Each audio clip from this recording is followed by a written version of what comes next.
And a welcome here to Wake Up Call with Dan Tortora, where sports truly meets that thing called life. Appreciate you being here every Monday through Friday with us between 9 a.m. and 11 a.m. Eastern Time, hanging out with PJ. PJ, this morning, it's a Thursday, so you know Papa Joe's going to be with me in just a couple moments here inside the Great Lakes Honda City Studios, 7140 Henry Clay Boulevard in Liverpool, New York. Make your way over to Honda City today. Let them know that DT sent you. That's all you got to say. DT sent me over here, and have some fun over at Great Lakes Honda City, finding your next ride for new and used vehicles, a vast array of vehicles over at Great Lakes Honda City. You will find all different things like the Honda Ridgeline, as well as the CRV, the HRV, the Accord, the Civic. So many great vehicles and different sizes, different needs for different families, and it's right there for you on 7140 Henry Clay Boulevard in Liverpool, New York. You can get more information by going to GreatLakesHondaCity.com. Inside Ma and Pa's Popcorn.com is what's popping. PJ and I are what's popping. We got a big game coming up this weekend on Sunday. I don't know if you heard of it, but there's this NFL championship title game thing. I don't know. I think Taylor Swift is going.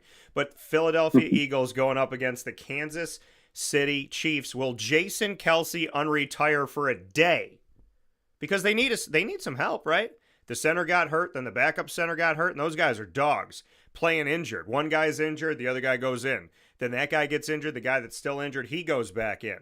Philly's got some dogs on that offensive line, some dogs on that team. We know Kansas City's got dogs too. But I want to know, is Jason Kelce going to A, take his shirt off during the game, and B, is he going to find his way to being on the field and being a center for the team? Love to see him sign a one-day contract. So we got some cool prop bets that Murph and I did about commercials and about different things happening in the game. Or we're going to continue the conversation with PJ. Philadelphia Eagles, Kansas City Chiefs, big-time game for a title. Will the Chiefs have an unprecedented 3 in a row, or will the Philadelphia Eagles avenge their loss from a couple years ago when they did not have Quando on their team? So we'll see. Hour number 2, Howard Triche, 10:15 a.m. Eastern Time. Syracuse Orange Basketball alum. Him and I were both at the game last night. I predicted Syracuse would lose to Duke by 30. They lost to Duke by 29. So, close. And so PJ and I will talk about the good stuff in the hour number 1 here about the big game. And then in hour number 2, we're going to be talking about what could happen to the NCAA. It's a conversation we've had on the show over these last few days. We're going to keep having the conversation on the Diego Pavia lawsuit. What does it mean for junior college? What does it mean for NCAA eligibility? Trish and I will talk about that around 10:15 a.m. Eastern Time. So with that being said, the man of the hour is picture in picture. It's in the 70s down in St. Augustine. The sun is shining. It's beautiful. MT can go out and tend a garden. I can't even see my garden. I'm pretty confident that there's pumpkins I had from Halloween that are underneath the snow still. So, PJ, how are we doing today? Beautiful. Barry was outside yesterday doing that thing there. It's 82 right now, Daniel. It's 82 degrees. 80 friggin' 2. And it's 9:15 in the morning. Here, I'm gonna let you know. This is what it is. Here's a little weather update. Syracuse winter weather advisory is up until 3:30 p.m. today. It is 28 degrees outside. It is going to be 38 today. Our high within the next 10 days is 40, and that is, I think, 10 days from now. And then we got Orlando, or let's go to St. Augustine. Let's go over to St. Augustine here. Jacksonville, St. Augustine is supposed to be 79 degrees today and sun every day, partly sunny. This is my perfect weather. This is when I need to sneak down to Florida because Florida is in the 70s and at night it's in the low 60s, high 50s. This is actually my sweet spot, perfect weather. So I may need to find my way down to the Lando Lagoon because 70s during the day and 60s at night, that's the weather that I love. So I might have to do that. Of course. Yeah, so, and as you can tell, I love the studio here because we have a studio office. My wonderful little Lily, you know, my daughter here. Sometimes people see the door move and they're like, Dan, is your studio haunted? No, the studio's not haunted. I just have a 10-pound dog that opens a door like a 300-pound burly man, and she just smacks the door, swings it open. But you've been, so I got kids. I got a kid here opening the door. I heard you're teaching again, PJ. Oh my goodness. Oh geez. A 9-year-old and 11-year-old. Oh, I don't want to go to school. I don't want to do my homework. I don't want to do this. I don't want to do that. Well, Papa J puts the stick down, and that ends that stuff. So yeah, UNMT. I mean, you guys got tenure, right? So you can keep on teaching and doing your thing. Mary has the nice touch. Yeah. I don't have a nice touch. I'm a surly old guy that believes in structure and discipline. So I guess it's okay. I love them both. They're just and the little girl is so pretty. She's going to be a real jewel. I'll tell you, but she is a handful. Jesus. Her brother's almost twice as big as she is, and she's going to be the tough one. Yeah, she is the tough one right now. So, hey, it's all in the game. It's okay. Yeah. Diane is working 2 jobs and going to school at night. Joe's bus school and bring him here. Yeah. So PJ and MT doing the work out there. Did you lose me? What'd you say? I lost you for a second. Can you hear me okay? Yeah. We kind of lost PJ. Yeah. Okay. Things were dead. Yeah. So there I am again. There we go. So we got PJ back here. So yeah, PJ and MT were teachers, have found their way to be teachers once again, and the world desperately needs teachers like the both of you. So PJ and MT doing their thing, holding down the Lando Lagoon, holding it down in the NFL. The Kansas City Chiefs, Philadelphia Eagles here are trying to change things up. You're either a Kansas City fan or you're the rest of the world. And the rest of the world is a Philly fan, at least for like a couple days. So what are your thoughts, PJ? Does Philadelphia have a shot of winning this game? Yeah. Do you give Philly a shot in winning this game? I told you a month ago that I was a Philly. Told you a month ago I was a Philly guy for Philly, not against Kansas City. Yeah. But I think Philadelphia has a very realistic chance of winning this game. As a matter of fact, all the Sharpies in Las Vegas say it's a pick'em game. And when you get a pick'em game like that, that's dangerous. But the only thing they're probably going to bet is the over-under, which will be over. So if it's over, probably 45, whatever that number is how you make money. I do think that there are some players in the game that are going to make a difference. But first, let's talk about the coaches. I think the 2 defensive coaches, Vic Fangio, a nice little Italian guy from New Jersey, for Philly, and of course Spags for Kansas City. Both of these guys are old guys. They've both been in the league 40 years. They don't miss a trick, and they'll be battling against each other. And I think that's where the game lies, Daniel. I think whatever defense one of the coaches has is going to win the game. I think that there are some players on both sides that manifest what I'm talking about. In KC, I like George Karlaftis. He's a linebacker. Yeah. Nick Bolton's the defensive guy. In Philly, I like Zach Bond. Now, both of these guys are really go-get-em linebackers. And frankly, they're pretty fast for their positions. And I do believe that they have a chance of covering these guys coming out of the backfield. Bond especially. He's everywhere, that guy. And Karlaftis he rushes the passer too. So I think that therein lies the game. I think if it's Vic Fangio or Spags, whoever comes up with the best plan for their team is going to win the game. But I do believe, and I still believe, that Philadelphia will control the game with the running attack with Saquon Barkley and Jalen Hurts. I think you're going to see from Hurts, which I don't like, I don't like design quarterback runs. But in this particular case, it's for one game, and Jalen, you got all winter to heal up. I think there'll be a lot of run pass options. I think that Hurts and Barkley will control the game, and the only way you can beat Kansas City is to keep Mahomes on the sideline. We know that. We've seen it forever. And if he's we always say, if you've got 2 minutes left of the game, who do you want with the ball in their hands other than Tom Brady? Yeah. It's Patrick Mahomes. That's where it is. I think that the Phillies have a shot with their offensive line to control the game and keep Mahomes on the sideline. Yeah, I mean, the thing, I mean, the reality is you got a guy that can take over a game like Saquon Barkley. You got a guy that could take over a game like Patrick Mahomes.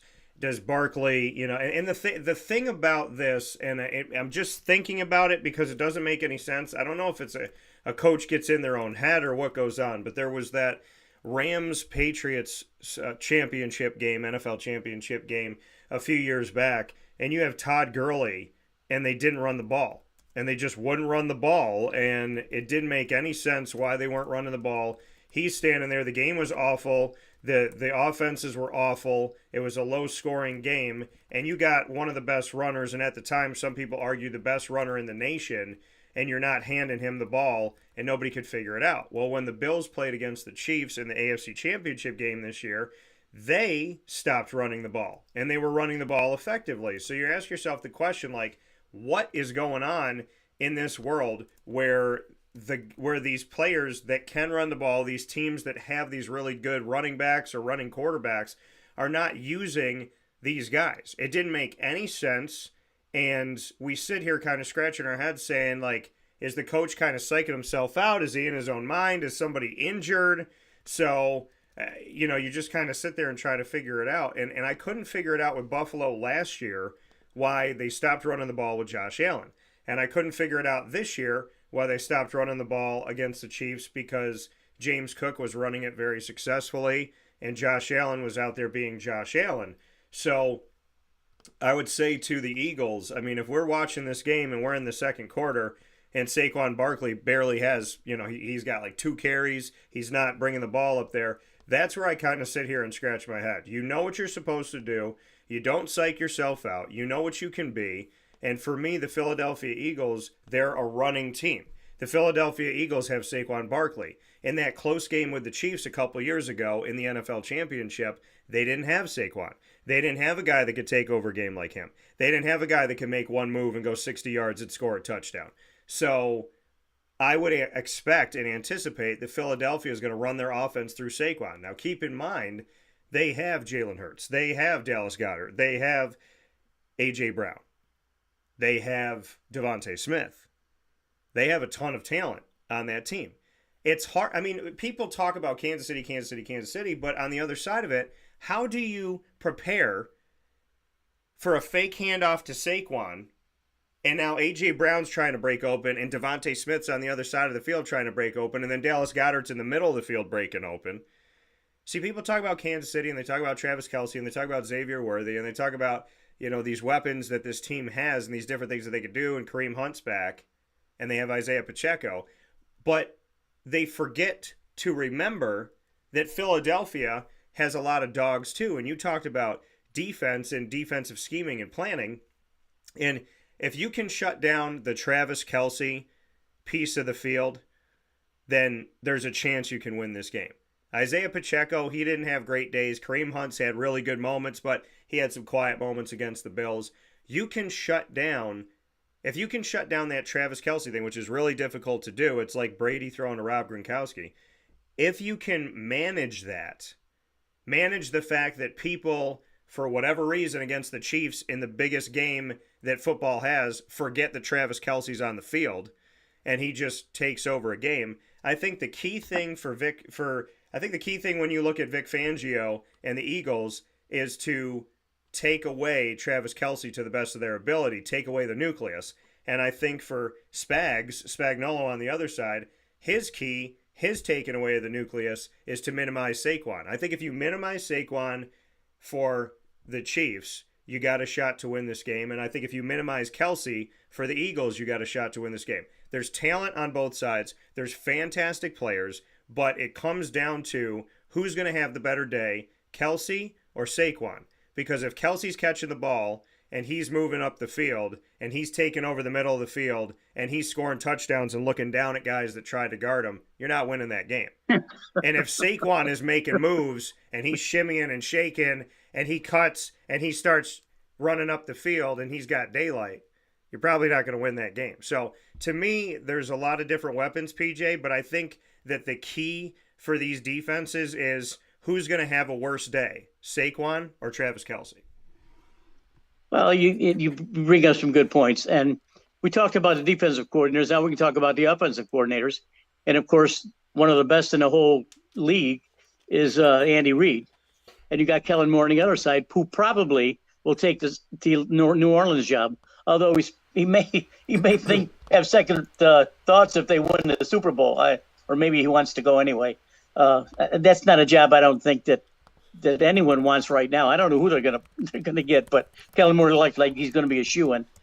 Kellen Moore, you're right. He's got to come up with some stuff. But he's going to run the ball. I would expect that Jalen Hurts, other than passing from the pocket, I think that Jalen Hurts will have at least 10 or 12 designated run pass option plays for him, and that puts the defense back on their heels. And then you got Barkley, so you got Goddard taking a tight end sweep. I love those calls. Yeah. He got 13 yards on those plays last week, which was kind of neat to see. But Kellen Moore has got his work cut out for him. Casey's defense is good, not great, but good. And Coach Reid will look. He'll sit there, and he's got that mustache. He's looking around and around. He's looking around. All of a sudden, he just pops something in his head.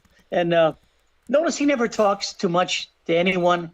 I don't know how Mahomes is getting these plays. I know they're getting it from the offensive coordinator, but he's the offensive coordinator. I don't know how they're getting the plays in. But all he's got to do is just look at Reid sometimes, and I think that they know what's going on. To make your point about Kels is definitely a factor in the middle field. Frankly, he spends more time in the middle of the field than Goddard does, his compatriot on the other side. Goddard at least flanks out a little bit and catches the ball by the sideline, but Kels is that's his range in the middle of the field, and I think that you're probably going to see Mr. Bond follow him everywhere. I think the only way to take Kels out of the game if they're playing a zone is they have one in front and one behind, because if you have a man-to-man and you take a guy, stick with him, Kels is going to beat him up. So it's going to be interesting to see what Fangio is going to do, and Spags is going to do, and what Kellen Moore is going to do, and Andy Reid's going to do. So it's going to be fun to watch. But I think, as I stated earlier, I think the offensive line of Philadelphia is going to be real key here. And you mentioned a lot where they have interchangeable parts, and so does Kansas City. They got Tunney now at the left tackle. So, with that being said, I still like Philadelphia. I think that they control the game with their running game, and they try to keep Patrick Mahomes off the field. Yeah, I mean, and that's really the thing, is making Patrick Mahomes have to sit and watch this game. I mean, that's how we know that Philadelphia can come back. We know Philadelphia can play in shootouts. We know Philadelphia can score, and that's something else that comes to you in this reality. Kansas City is not a team that's scoring 30-plus this season. I believe the only game where they scored more than 30 points this season was the game they just played against Buffalo, where they scored 32. And so when you look at what Kansas City has been this year, they win, but they're not this offense that's running up the score, so to speak. In the case of Philadelphia is out there trying to put 50 on the Commanders in their game, in the championship game. Right. So that's a different world. I mean, we look at Kansas City, and I want to just kind of let people know some background here. Kansas City's 15-2 this season. They won their games by scoring 27-26. So they beat the Ravens 27-20, one possession. They beat the Bengals 26-25, 1 point. They beat the Falcons 22-17, 5 points. They beat the Chargers 17-10. That's one possession. Saints 26-13. That's more than one possession. They beat the Niners 28-18. That's more than one possession.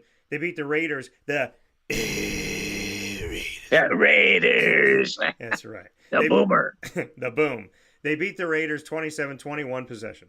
They beat the Bucks 30-24, one possession. They beat the Broncos 16-14, 2 points. They lost to the Bills 30-21 in the regular season. They beat the Panthers by one by a field goal, 30-27. Beat the again 19-17. They beat the Chargers 19-17. Back-to-back games there. They beat the Browns by 2 touchdowns, 21-7. They beat the Texans 27-19, 1 possession. Steelers 29-10. They beat the Broncos, or they lost to the Broncos 38-0 at the end of the season, obviously, when they knew that they were going to the playoffs and all that good stuff. So when you look at the Chiefs' season, they have been the team that outlasts you just by a little bit, by a point, by 2 points, by 3 points. Like you said, you don't want the ball in Pat Mahomes' hands at the end of the game. If you're anybody else, if you're the Chiefs, you absolutely do.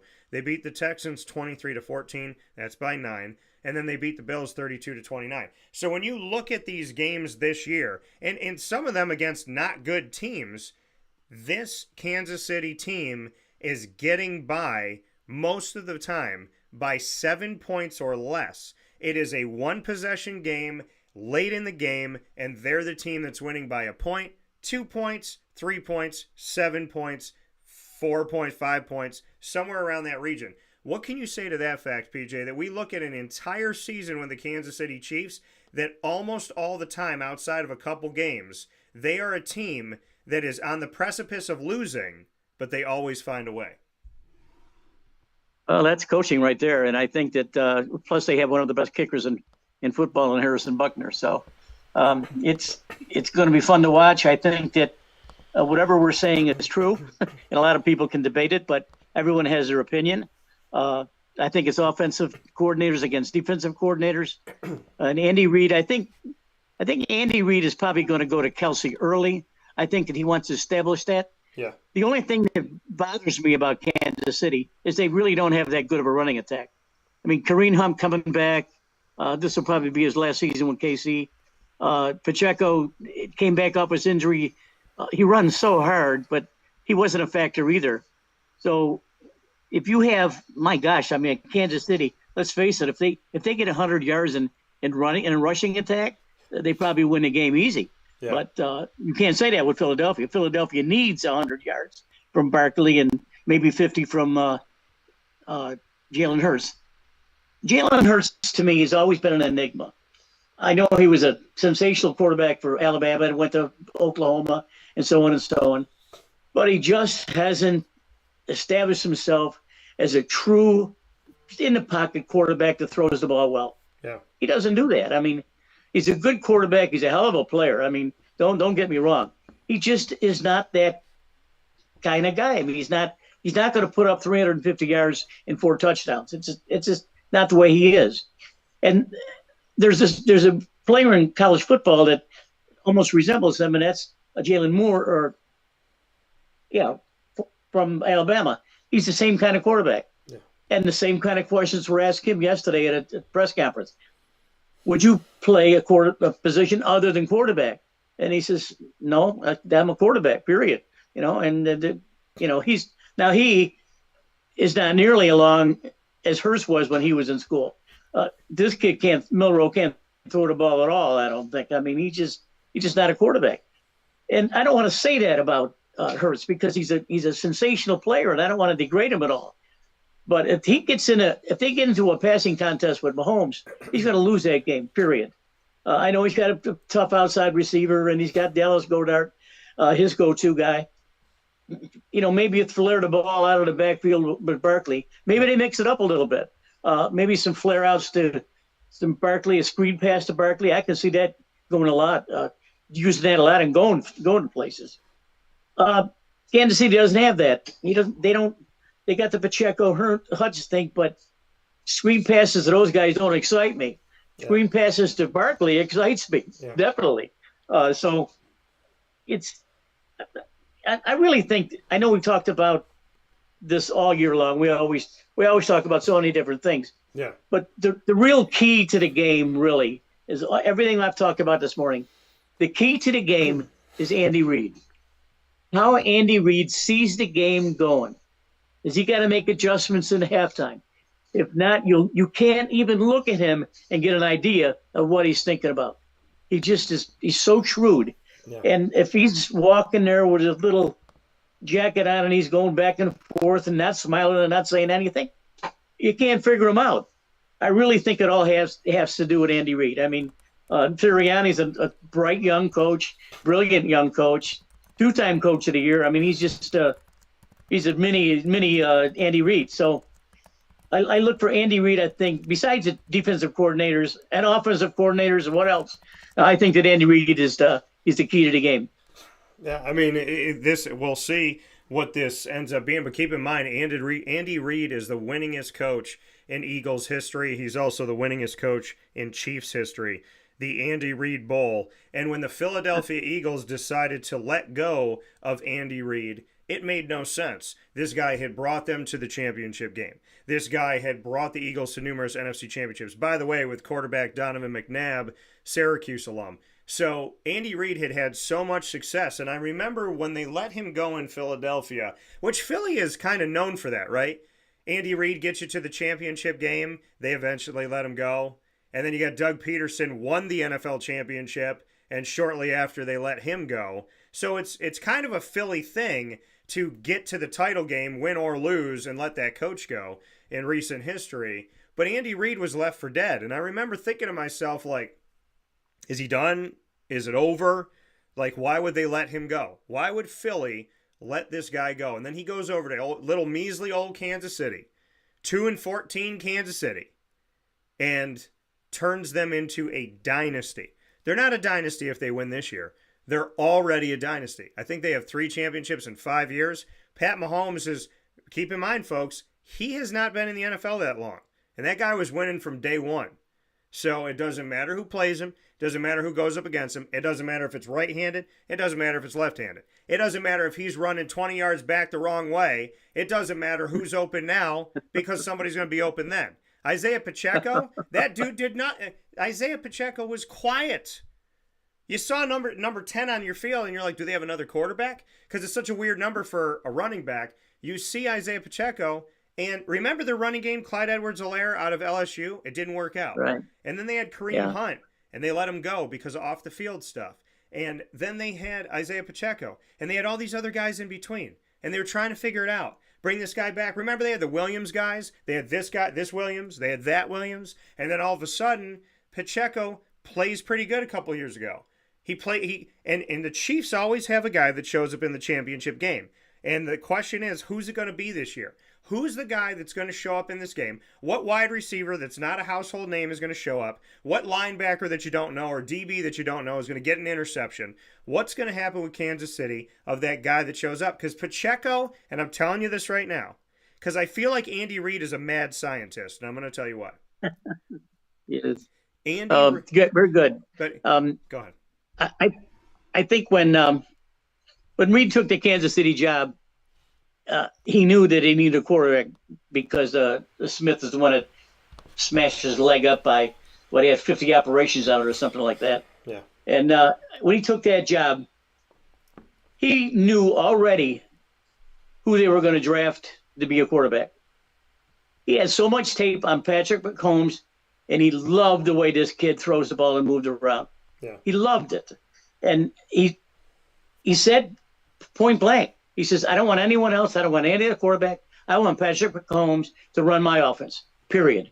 And here's the case, he's not even 30 years old yet, and he's a superstar. So Andy Reid is very shrewd. He knows what he's doing. And he looks at the other side of the field, and he doesn't have to say anything to Spags. I mean, heck, Spags was a head coach too before he got dumped one year. Spags, if they have the cameras on Spags and Fangio, it's going to be fun to watch. I don't know if Fangio is on the field or not, but Spags is on the field. Sometimes the defensive coordinators like to go up in the roof there and see the game a little bit better.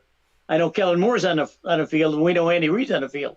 So if these coaches are on the field, we'll be able to see Spags and Fangio back and forth and back and forth. I hope that the TVs get that, and I hope that the play-by-play announcers do a good job. Just say the game. Yeah. Don't opinionate. Just say the game, because most of the people that watch the Super Bowl are learned football fans, and I don't have to be told anything. I don't even like the sound out, so I just leave it be. So let's hope that that's the case. I hope that is Brady going to call the game? So this game is back at Fox. So Yeah. So I mean, so I'm going to tell you right now, so that everybody knows here, who's going to be the commentators for the Eagles versus the Chiefs, just so people know who it's going to be and prepare themselves for it, because people get weird about this stuff. So the Super Bowl announcers for this and something that just so and how much they got paid. Kevin Burkhardt and Tom Brady will be reporting from the booth with Aaron Andrews and Tom Rinaldi on the sidelines. Apparently, they have so it's going to be at Caesars Superdome in New Orleans, Louisiana. It's going to be on Fox. The game will start at 6:30 p.m. Eastern Time. It usually starts a few minutes after. And I think they said they got money here. So Kevin Burkhardt is the play-by-play announcer, 50 years old, American broadcaster, has been with Fox since 2013, and is reported to make an estimated $5 million a year. Tom Brady, who did not go to school for this, he will be in the broadcast booth as well, and he's the Fox's NFL lead analyst. He's reported to make $37.5 million a year. He's making more as a broadcaster than he made winning championship games. It's insane. That's filthy. Now, Erin Andrews, let's see her money here. Erin Andrews, the sideline reporter for Fox Sports, she earns around $2 million per year in her role. Tom Rinaldi, Go Gators. yeah, Tom Rinaldi is reported to make around $2 million per year in his role as a sideline announcer. So here's the thing, okay? Erin Andrews has been in the game for a long time. Erin Andrews has been at different places. She has made a name for herself. She has had a career for herself. She is not somebody that goes quietly into the night. She's making around $2 million a year. And Tom Brady, who didn't go to school for broadcasting, and not that you have to, the man's making $37.5 million a season. So this is my thing. Tom, just like you did in the past when you didn't take as much money so you could put a good team together, why don't you do the same thing here? Making almost $40 million a year on top of all the millions of dollars that you had before, on top of all the endorsements you had. Here's my thing to Fox, and I'm not saying this because of some PC thing going on. I'm saying it because right is right. If Erin Andrews is making $2 million a year for all the work that she's done, and Tom Brady just started broadcasting and making $37.5, that's wrong, and Erin Andrews should make more money. And I'm not saying that Tom should make less, but Erin Andrews, for all the work that she's done, to make $35 million less than Tom Brady is wrong, in my opinion. It's wrong. You're right. Like I can say, Erin Andrews, Go Gators. She's a splendid young lady. Been on the sideline for 20 years, as far as I remember.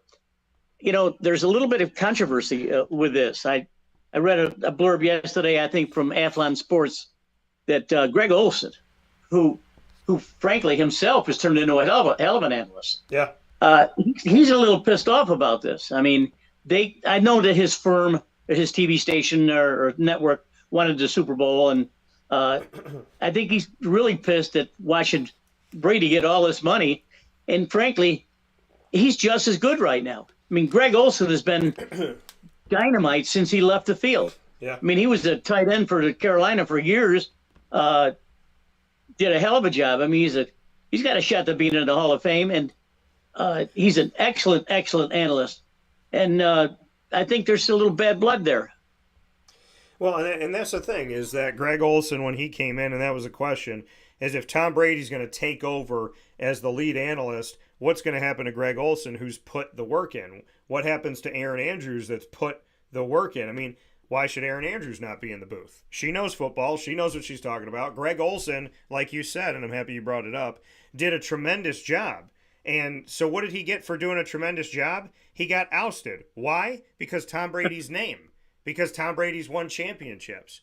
So to me, this is where it's wrong, and this is where I don't like this stuff, is it's like, okay, well, we got Tom Brady. So he's going to walk in on day one or day two, and he's going to shoot right to the top. And all these people that put all this blood, sweat, and tears in, like Greg Olson, are going to be punished. And they're not going to have that. And I've been there, done that. So, I mean, to me, it's not fair. It's wrong. Greg Olson, I heard Dan Tortora Broadcast Media might be hiring. So I'm just saying maybe the man should come over here where he would be respected and appreciated. I want to hit with some Eagles stuff right now because we talked about the Chiefs. and I want to hit with the Eagles and how they won their games this season and what they look like. Now, keep in mind, everybody's like, "Oh, the Chiefs are 15-2. Chiefs are 15-2. This team is so good." You know, they had a 15-2 season going into the postseason. The Eagles were 14-3. The Eagles had one less win than the Chiefs. By the way, the Eagles came back and claimed the NFC East because it wasn't theirs for an amount of time. And Jerry knows this as a Commander fan. The Washington Commanders had command of the NFC East, and the Eagles had to take it back. So the Eagles at 14-3 kind of flew a little bit under the radar because we're talking about the Chiefs. And the Commanders were doing well, and Jaden Daniels having a good rookie season. This is how the season went for the Eagles. They scored, and by the way, that was correct in what I was saying about the Chiefs, but let me clarify here. The Chiefs had not scored more than 30 points. They did get to 30 twice, but they did not score more than 30 points all season long this year, including their playoff games ahead of the game that they just had against Buffalo. So the most points the Chiefs have scored all year is 32. Keep that in mind. Put it over here. The Eagles scored 34 in their opening game in Brazil against the Packers. And we're not going to talk about that game because MT's in the room. But 34 points that they got in that one. Then they lost to the Falcons by 1 point, 22-21. They defeated the Saints 15-12 in a very weird scoring game. Then they lost to the Bucs 33-16. From there, they beat the Browns 20-16. So that's a one-possession game. They blew out the Giants by 25, 28-3 in division. They beat the Bengals by 20. 37-17. They beat the Jaguars by 5, 28-23. They blew out the Cowboys in division 34-6. Keep in mind that the teams that see them every year, they were blowing some of these teams out.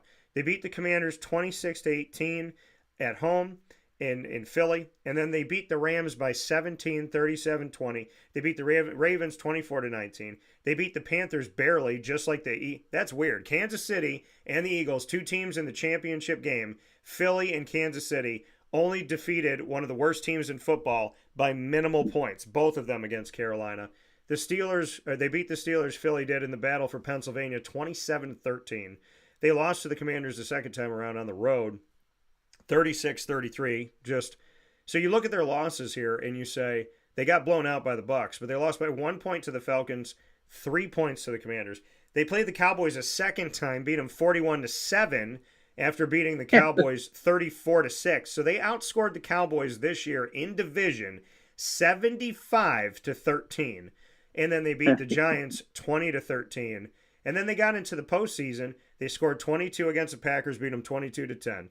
Beat the Rams 28-22, one possession, and scored 55 points on the Commanders, 55-23. So this team, in comparison of how many 30-plus point games do they have, where the Chiefs only have one, which is their last game, the Philadelphia Eagles this year, as far as scoring over 30 points, they have 1, 2, 3, 4, 5, 6, 7 games, and one of those was a loss. 7 games where they've scored over 30 points. So we know that the Eagles can run this scoreboard up this season more than the Chiefs. What are your thoughts on that side of it, PJ? The fact that the Chiefs have been winning these games, winning close games by a point or two, but not scoring over 30, except for when they scored 32 against the Bills in the postseason in the AFC Championship game, where the Eagles are different. The Eagles are coming off of their highest scoring game that they've had all season, with almost 60 points put up against a good Washington Commanders team.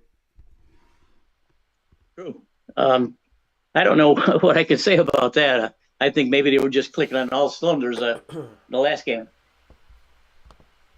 To review what we're talking about when it comes to these offenses, it's no secret that Kellen Moore is going to put the ball in Saquon Barkley's hands, period. And he's going to have some run-pass option for Jalen Hurts. The first quarter is going to be crucial for both of these teams. I think if Philadelphia wins the toss, gets the kickoff, runs down the field, scores a touchdown, I think the Chiefs are in for a tough game. If the Chiefs get the ball, run down, maybe they don't score, maybe they get a field goal, I think the first possession is going to be crucial to these teams. Yeah, absolutely. Absolutely it is. And how you dictate this game. Because keep in mind, folks, if the game starts off slow, to me that benefits Kansas City. If the game starts off slow and it's a quiet game and there's not really anybody scoring, and people say, well, this is good. This is good. Because the Eagles might not be scoring, but they're not letting the Chiefs score. So it's a good defensive game. No. You have to come out against the Kansas City Chiefs, and you have to score early, and you have to score often. And I said something in the Bills game. My prediction for the Bills game, the AFC Championship game, my prediction was that the Bills would turn the Chiefs over twice. They turned them over once. They did not turn them over twice. My prediction was twice. They got one. The one that they got turned into a score. If they had turned them over twice, arguably, they would have won that game. So the key to victory, and I know people will say this about anything, Dan, you get a team to turn the ball over, then you're probably going to win the game. Okay, yeah, a team turns the ball over more than 3 times, more often than not, you are going to win the game. But if Philadelphia wants to win this game, they have to score early, they have to score often, and they have to take away possessions from Pat Mahomes, not possession. Possessions. And you want Philadelphia to have the ball at the end of the game. This is where we see Sirianni and his intelligence and how good he is at scheming and managing and how good his coordinators are at scheming and managing. Because we're going to be in a position in this matchup where they have to do something that most teams do not do. Philadelphia, no matter what the score is, if the game is close and they're winning, or the game is close and they're losing, they have to be the team that has the football with 4 minutes to play, with 2 minutes to play. If you want to beat Kansas City, you score early, you score often, you turn them over, and you make sure that a guy by the name of Pat Mahomes does not have the football in his hands with 2 minutes remaining in the game. That's exactly right. Exactly right. You can't say anything more than that.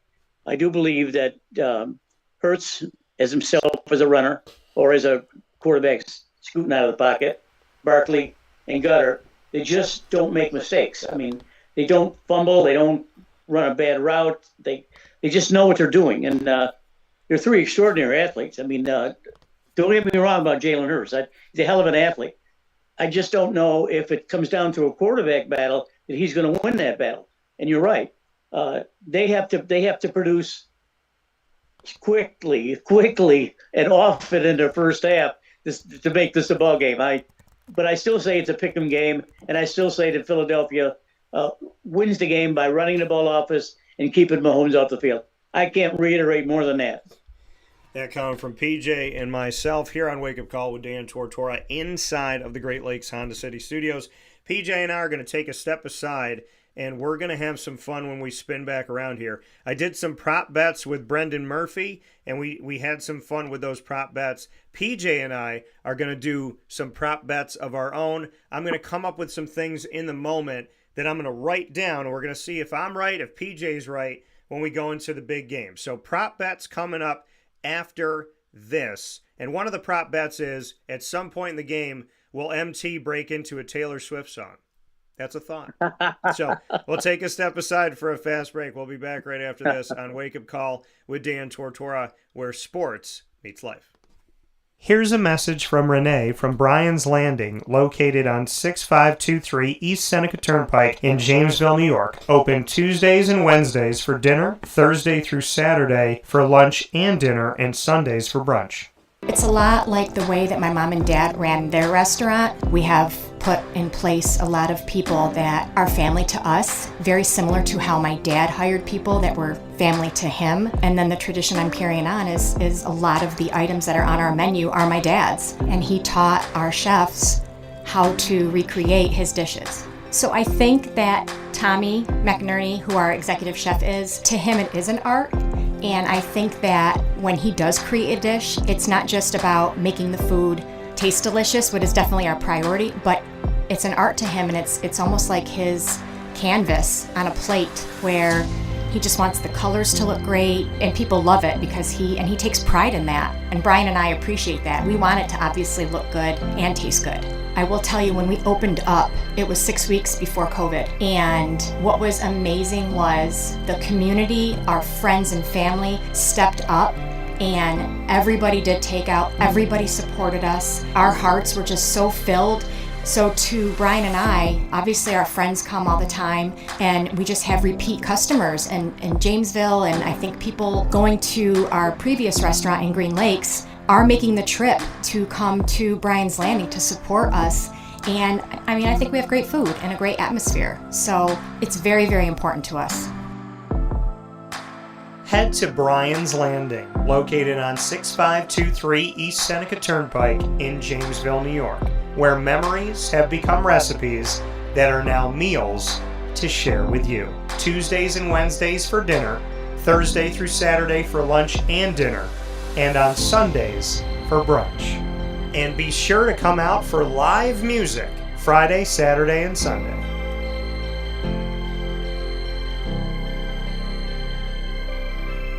Here is a special message from Brian Bruno, owner of Servomation Refreshments Incorporated. I grew up in the family business, had the experience of working for a national food service company with thousands of employees, and as much as I enjoyed the experience I had, there was something about, owning my own company and being able to change the things I saw wrong with the industry firsthand, which is why I moved back to my hometown in Canastota, New York to launch Servomation. It was back in 2007. When we first started the business in 2007, really you didn't find any machines with credit card readers. There was a lack of variety in machines. You got stuck with basically whatever the vending company wanted to sell that day. There was a lot of inefficiencies in the business, and those were all things that we saw as opportunities, both from a customer level to improve and from an operating level to be more efficient. We've really been at the forefront of introducing retail technology into our space. We were doing self-checkout back in 2009 before it really became a national phenomenon. The whole point of it isn't to just improve the customer experience, it's to make it feel more like a retail environment where people don't have to be afraid of what they're buying behind glass. They don't have to be afraid of not being able to see the ingredients of the packages. It was an easy transaction from that standpoint. If we were to reinvent something, we wanted to make sure what we were making looked and felt more like a deli and not like something that you would traditionally see in a vending machine. I was tired of hearing for years the customers say the wheel of death because the vending machine would circle around with the same tuna salad in it. What we wanted to do was it really changed the perception of that food. So allowing customers to touch it, allowing customers to feel the weight of it, allowing customers to see the freshness of it, and also the variety of it really helps them change the perception and ultimately the value of what we bring to them. The point of differentiation you have to make is either in value or the quality, and I think on both of those fronts, Servomation has really in large part changed that value system for employees, so they no longer have to worry about bringing their food from home or having to leave their desk during the day and rush out to get back in time for their break to end. We're bringing something that they can count on in their break room every day, and they know it's going to be there, they know it's going to be fresh, and they don't have to worry about it being sold out or something that they don't enjoy. We've also heavily invested in flavored water machines, so you can get a glass of water with a fresh piece of fruit in it, along with bean to cup coffee machines. So there's not a day that goes by we're not surprised when we get customers that call us and say, we didn't know you could do all this. We're really lucky to have a strong group of dedicated employees. Most of our employees have been with us since inception. They're family to us, and people like doing business with people they like and trust. And I think the same thing goes for employees. In a day and an age where there's a lot of corporations that just look at an employee as a number and don't get to know them, that's just not the way I was raised or how I like to do business. So we're a little old-fashioned. We like getting close to our employees. We like knowing how we can help them. We like knowing how we can improve their lives, adjust their schedules, whatever it may be to help improve their quality of life. And we think in the end that makes for a happier employee. We're fortunate enough to have really grown over the last several years, and from Pennsylvania to Massachusetts to Connecticut, we really do have a strong connection, even though we're not in the rooms every day with these employees. There's not one single employee that we feel like we don't know, and certainly we know they can call us at any time, and they're definitely treated as family to us. I wake up every single day really excited to surprise our customers in a good way. The one thing I can tell you is I think that every one of our employees and every one of our customers will continue to be at the forefront of every decision we make. Find out how Servomation can help you and your business by going to servomation.com.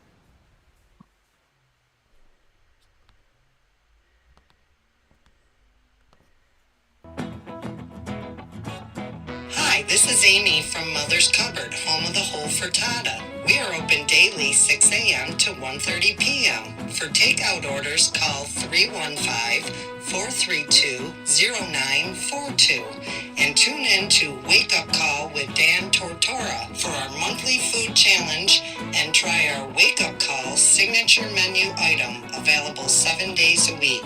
Here at Mother's Cupboard, we are Central New York, and it's our honor to serve you. Ma and Pa's Kettle Corn and Popcorn Factory remind us that every day is worth celebrating at 201 7th North Street in Liverpool, New York. Open Monday through Saturday in-store and always online at maandpaspopcorn.com. Serving our Central New York community and beyond, order anywhere, anytime at maandpaspopcorn.com. Stop in to get a tin at Ma and Pa's on 201 7th North Street in Liverpool, New York to get your half-price refills for the rest of your life. Come to Ma and Pa's for your holiday gift giving for family, friends, employees, and clients. And remember, for fundraising and events, to call 315-450-6272. That's 315-450-6272. Ma and Pa's Kettle Corn and Popcorn Factory. How corny are you? This is Jimmer Sikowski, owner-operator of Chick-fil-A Cicero, 7916 Brewerton Road in Cicero, right in front of the Home Depot. I had a deep feeling that God wanted me to do something bigger with my life and to help people, help others. He kept putting Chick-fil-A in my life, and I realized as I was going through the franchise selection process that positively impacting the lives of others was really core to what we do here at Chick-fil-A. First of all, it starts with the food. The food is brought in fresh daily, and we bring in local produce. We prepare to order in the kitchen. We hand bread our chicken. We hand spin our milkshakes. It's great food. It doesn't taste like fast food. I think the second thing is the way people feel when they come in a Chick-fil-A restaurant. It's different. We try to treat people with intentional kindness here, which is very different and deeper than good customer service. And so I think it feels remarkable for most people to come in a Chick-fil-A restaurant. And then lastly, the impact that we try to have in the community is very different. It's a big part of the expectation of every operator of a Chick-fil-A restaurant is that they're actively engaged in their community, they're a leader in the community, and they're making a difference. When they realize that what we're striving to do is to shine a little light in their life, that's a very, very different experience than you will have in any other quick service restaurant. And it's that remarkable experience that I think people will emotionally connect with. We're back here on Wake Up Call with Dan Tortora, where sports meets life inside the Great Lakes Honda City Studios. Great Lakes Honda City, 7140 Henry Clay Boulevard in Liverpool, New York. They have everything you need, new and used. Sales and service open Monday through Saturday. Get your tail over to Great Lakes Honda City and find yourself your next ride today. You know, I've trusted them for over a decade with my vehicles. My father has as well, and I can't thank them enough for all the work that they've done. My dad loves his Ridgeline truck, and I love my 2025 CRV. And in this weather that we've had, and I've said it over and over again, thank God I have a CRV. Thank God I went to Great Lakes Honda City, because these cars help me drive well in the snow, and they give me some peace of mind as you drive through the ice and the snow. There's vehicles that they say are good, and there's all-wheel stuff and this and that, but a CRV, which I've had for over a decade, that product from Honda truly, in this weather that we have in Central New York, helps you feel safe for not just you, but your family and the people around you as well. So head to Great Lakes Honda City today and get your next ride, your safe ride, over at Great Lakes Honda City. With that being said, PJ, I went to a card show over the weekend in Syracuse here, and I want to thank Collectors Fest for the work that they do. And at this card show, I picked up a card, and I didn't even think about it when I did it. It is a rookie card, and don't look at the price here because it's not what I paid for it. The price says, what, $20 here? I didn't even pay that. But I got this. It is an encapsulated PSA 9 out of 10 of a grade here, and it is a rookie card that's got some hypnotics to it of Donovan McNabb, Philadelphia Eagles. So got a little D McNabb here, rookie card, And why did I get that card? Well, because I love Donovan McNabb. I got to meet him. I have his autograph here on the back of a Tully's coaster in my studio because that's where he was working, where he told me he's told my mom and I at the same time, I may not be somebody right now. I may not be anything right now, but just watch. Someday I might be somebody.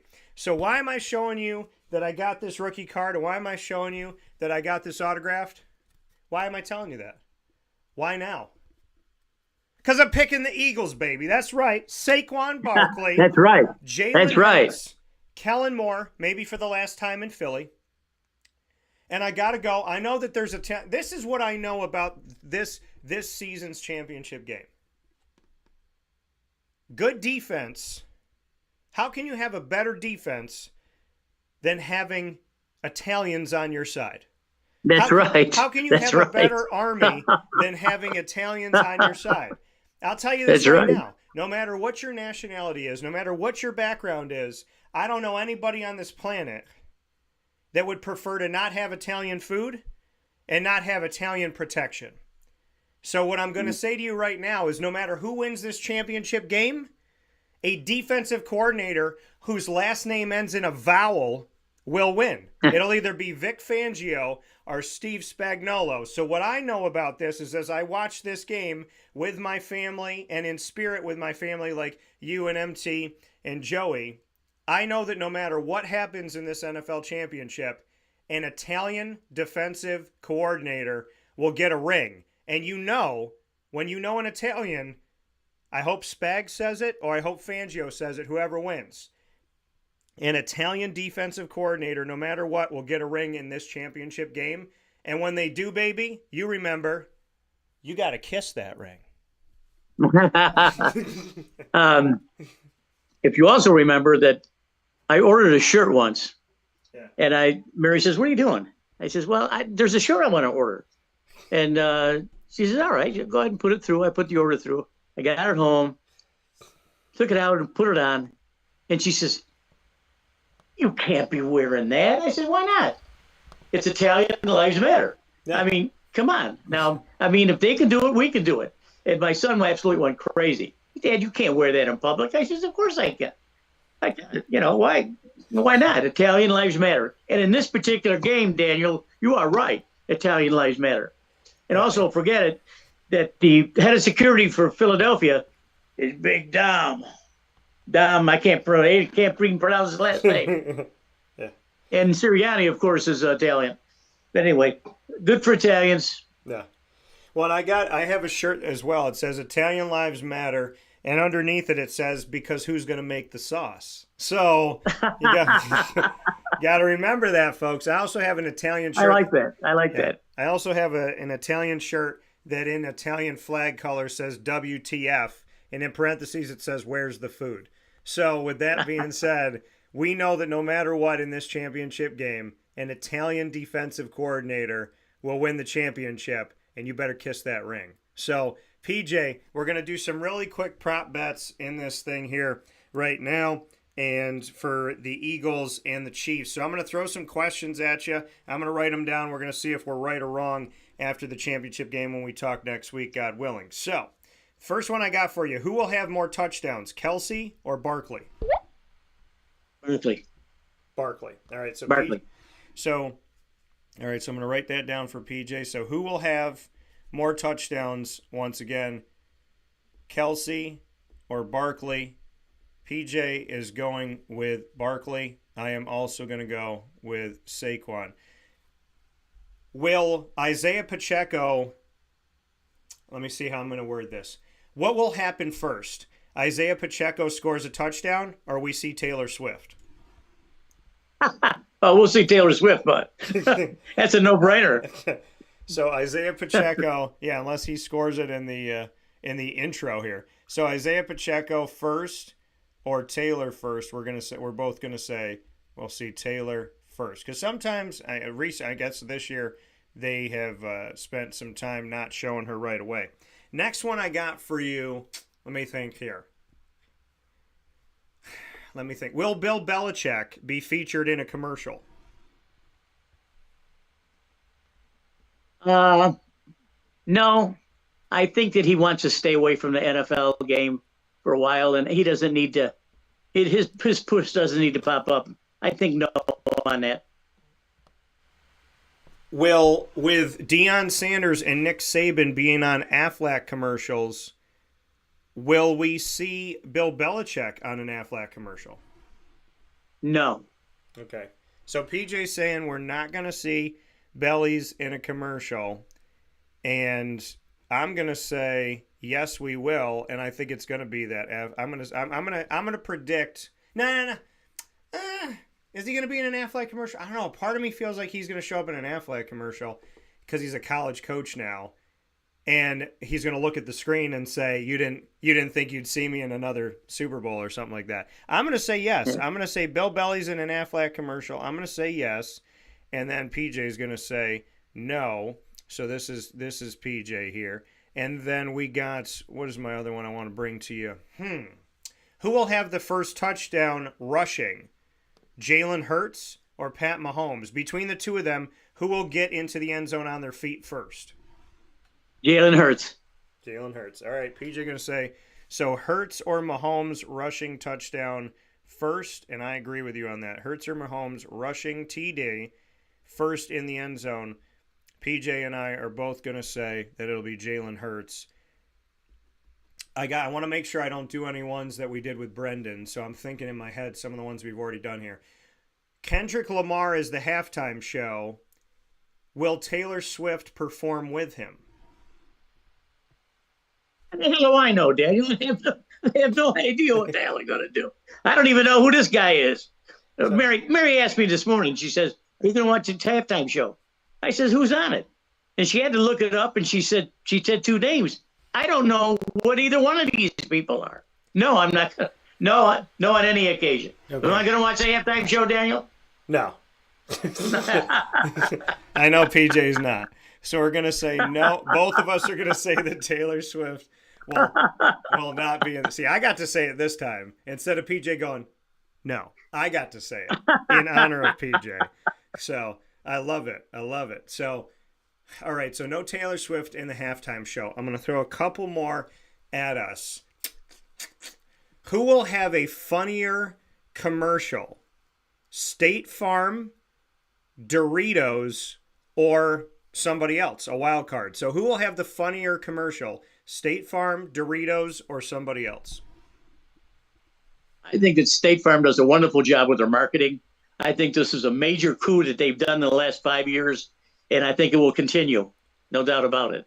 All right, so PJ is going to say State Farm. Between State Farm, Doritos, or anybody else, he's going to say that State Farm is going to have the funnier commercial. I am going to say somebody else. I think we're going to have a wild card commercial. So I'm going to say somebody else is going to have a funnier commercial than State Farm. Although I really do like State Farm and what they do with Andy Reid, because Andy Reid is obviously very funny. All right. Let's see, PJ. Let's see. Will there be a 007? Will there be a new 007 movie preview during the championship game? No, I don't think so. I don't even know who they got for 007 yet. I don't think that they know who was that, Barbara Buschetta or something like that. Anyway, no, I don't think so. All right. Do you have one for me? Do you have a bet you want to throw at me? Yes. Okay. Who is the better linebacker? Karlaftis for KC or Bond for Philly? George Karlaftis coming from Purdue was a really good pickup by the Chiefs. So, and the Chiefs have played closer games, closer points, lower scoring. So I'm going to give the edge to Karlaftis. What would you say? Okay. Right now, in this particular time, who is the better tight end? Travis Kelce or Dallas Goedert? Travis Kelce. All right. Boy, that's a good one. Yeah. All right. I have one more. Okay. Will Chris Jones and Nick Bolton make a big difference in this game for Kansas City?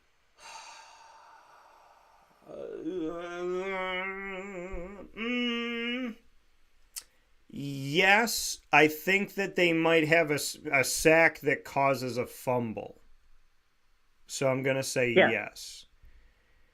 And the Eagles just better hope that if that happens, they recover it. So what are your answers to these, PJ? So we have the linebacker question, the tight end question, and then we have the D-line question for Kansas City. What are your answers for the three that you asked me? So Karlaftis or Vaughn for you? Go ahead. Karlaftis. What do you want me to do? I want you to answer the ones you just asked me. So Karlaftis or Vaughn for you? I think Vaughn will. Okay. Okay. And the second, what was the second question? I forgot. Kelsey or Dallas Goedert? Goddard. Okay. So PJ's going to say Goddard. And then the defensive line question that you asked me, will they have an effect on this game for Kansas City? Yes or no? Absolutely, yes. Okay. So that's coming from PJ. He gives us our final bets here. PJ, we got to give a score of the game. We're both picking the Eagles. What score are you going to give this game? I like the Eagles 27-20. Okay.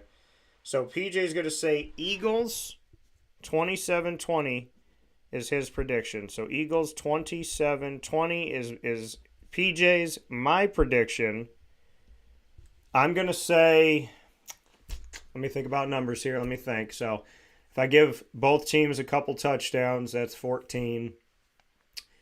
And then I'll give them 21. I'm going to have a weird score. Okay, so I'm going to say Eagles 26-22. 26-23? 26-22. So okay. That's going to be my score. Close games. We know the Chiefs have won them this time. I got the Eagles winning the close game. That coming from Papa Joe and myself, Dan Tortora, a.k.a. DT. PJ, I'll be talking with you before and I'll be talking with you during. So in the meantime, enjoy the road to the championship game, and I look forward to talking with you soon. Okay, thanks, Daniel. See you later. Bye. See you later. Love you, PJ. See ya. That coming from Papa Joe here on Wake Up Call with Dan Tortora with the wonderful Goso, grand old smooth one, PJ, Papa Joe, here with us on the broadcast. And we appreciate you being here. We're going to jump right into our conversation with Howard Triche, which is coming up momentarily here on Wake Up Call with Dan Tortora inside of the Great Lakes Honda City Studios. So we will have that coming up. So that'll be coming to you in just a second as we get set to have Mr. Triche here in this edition of Wake Up Call with Dan Tortora inside of these Great Lakes Honda City Studios. And you can get to Great Lakes Honda City by going to 7140 Henry Clay Boulevard in Liverpool, New York. And some of you have cars right now that aren't doing well in the snow, and you've had it. And you're like, I'm done. I need a new vehicle. Well, today's the day. 7140 Henry Clay Boulevard in Liverpool, New York. For new and used vehicles, find your way over to Great Lakes Honda City. You can get more information on the inventory and so much more by going to greatlakeshondacity.com. So make sure you do that today. Let them know that DT sent you. Mr. Triche is coming in here momentarily, so we are bringing in his video, waiting upon that, and we will take a quick step aside from this Great Lakes Honda City Studios, and we'll be back with Howard Triche to speak on my prediction for last night's Syracuse Duke game. I don't know if Triche is going to like it, but I was very accurate. So we'll talk about that in just a moment here where Sports Meets Life on Wake Up Call with Dan Tortora.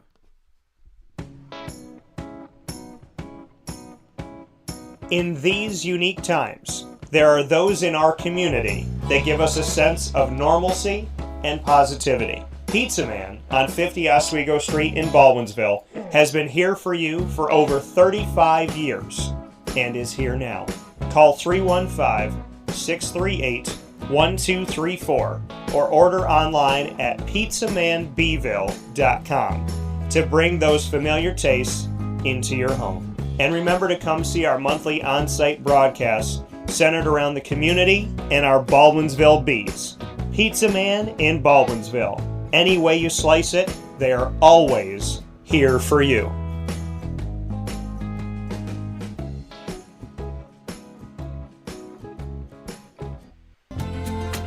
Looking for your next ride? Look no further than Great Lakes Honda City, located on 7140 Henry Clay Boulevard in Liverpool, New York. Serving our community for decades, their new and pre-owned vast array of vehicles are available to you Monday through Saturday on site. To search from home, shop at GreatLakesHondaCity.com. Call 315-365-5576 to set up an appointment. That's 315-365-5576 for Great Lakes Honda City, 7140 Henry Clay Boulevard in Liverpool, New York. Great cars, great people, Great Lakes.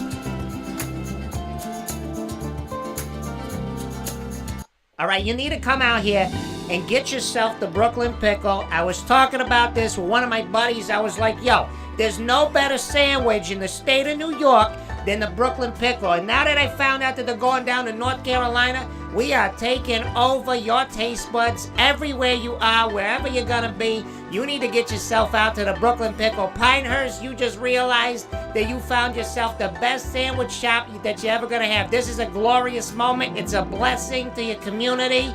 You're welcome. Brooklyn in the house, baby. Go over to the Brooklyn Pickle. You already know what it is. You heard the man. Head to Brooklyn Pickle Pinehurst on 1788 Old Morgantown Road in Southern Pines, North Carolina.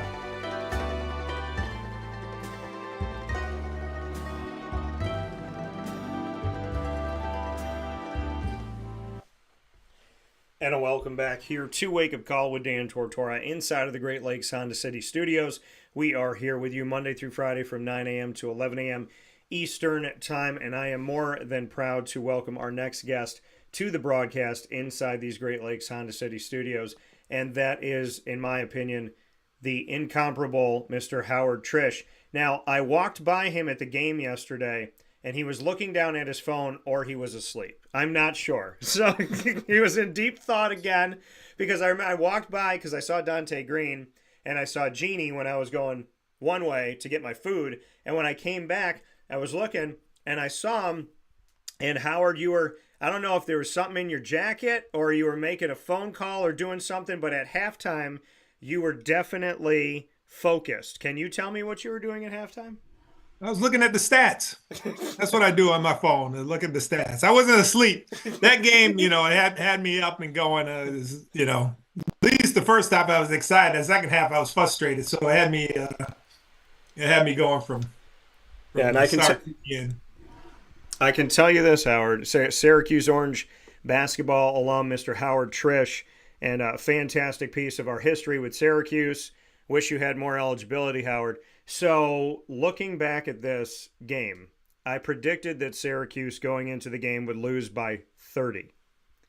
They lost by 29. So, accurate prediction.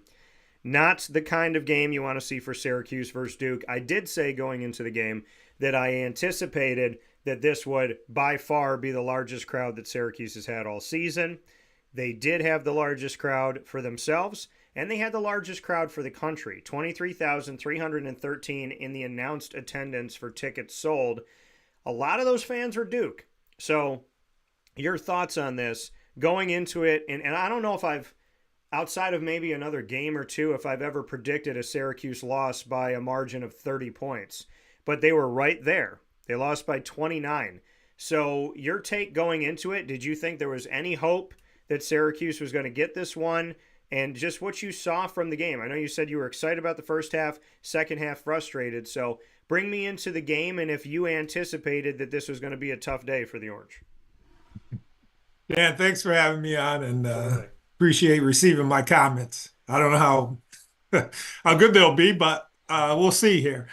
I didn't really think much going into the game as far as I thought. I was just hoping that they would play well, and from their last game and expound upon that and consistently improve. That's our hopes, and as alumni, that's what we're hoping for as they continue through the year.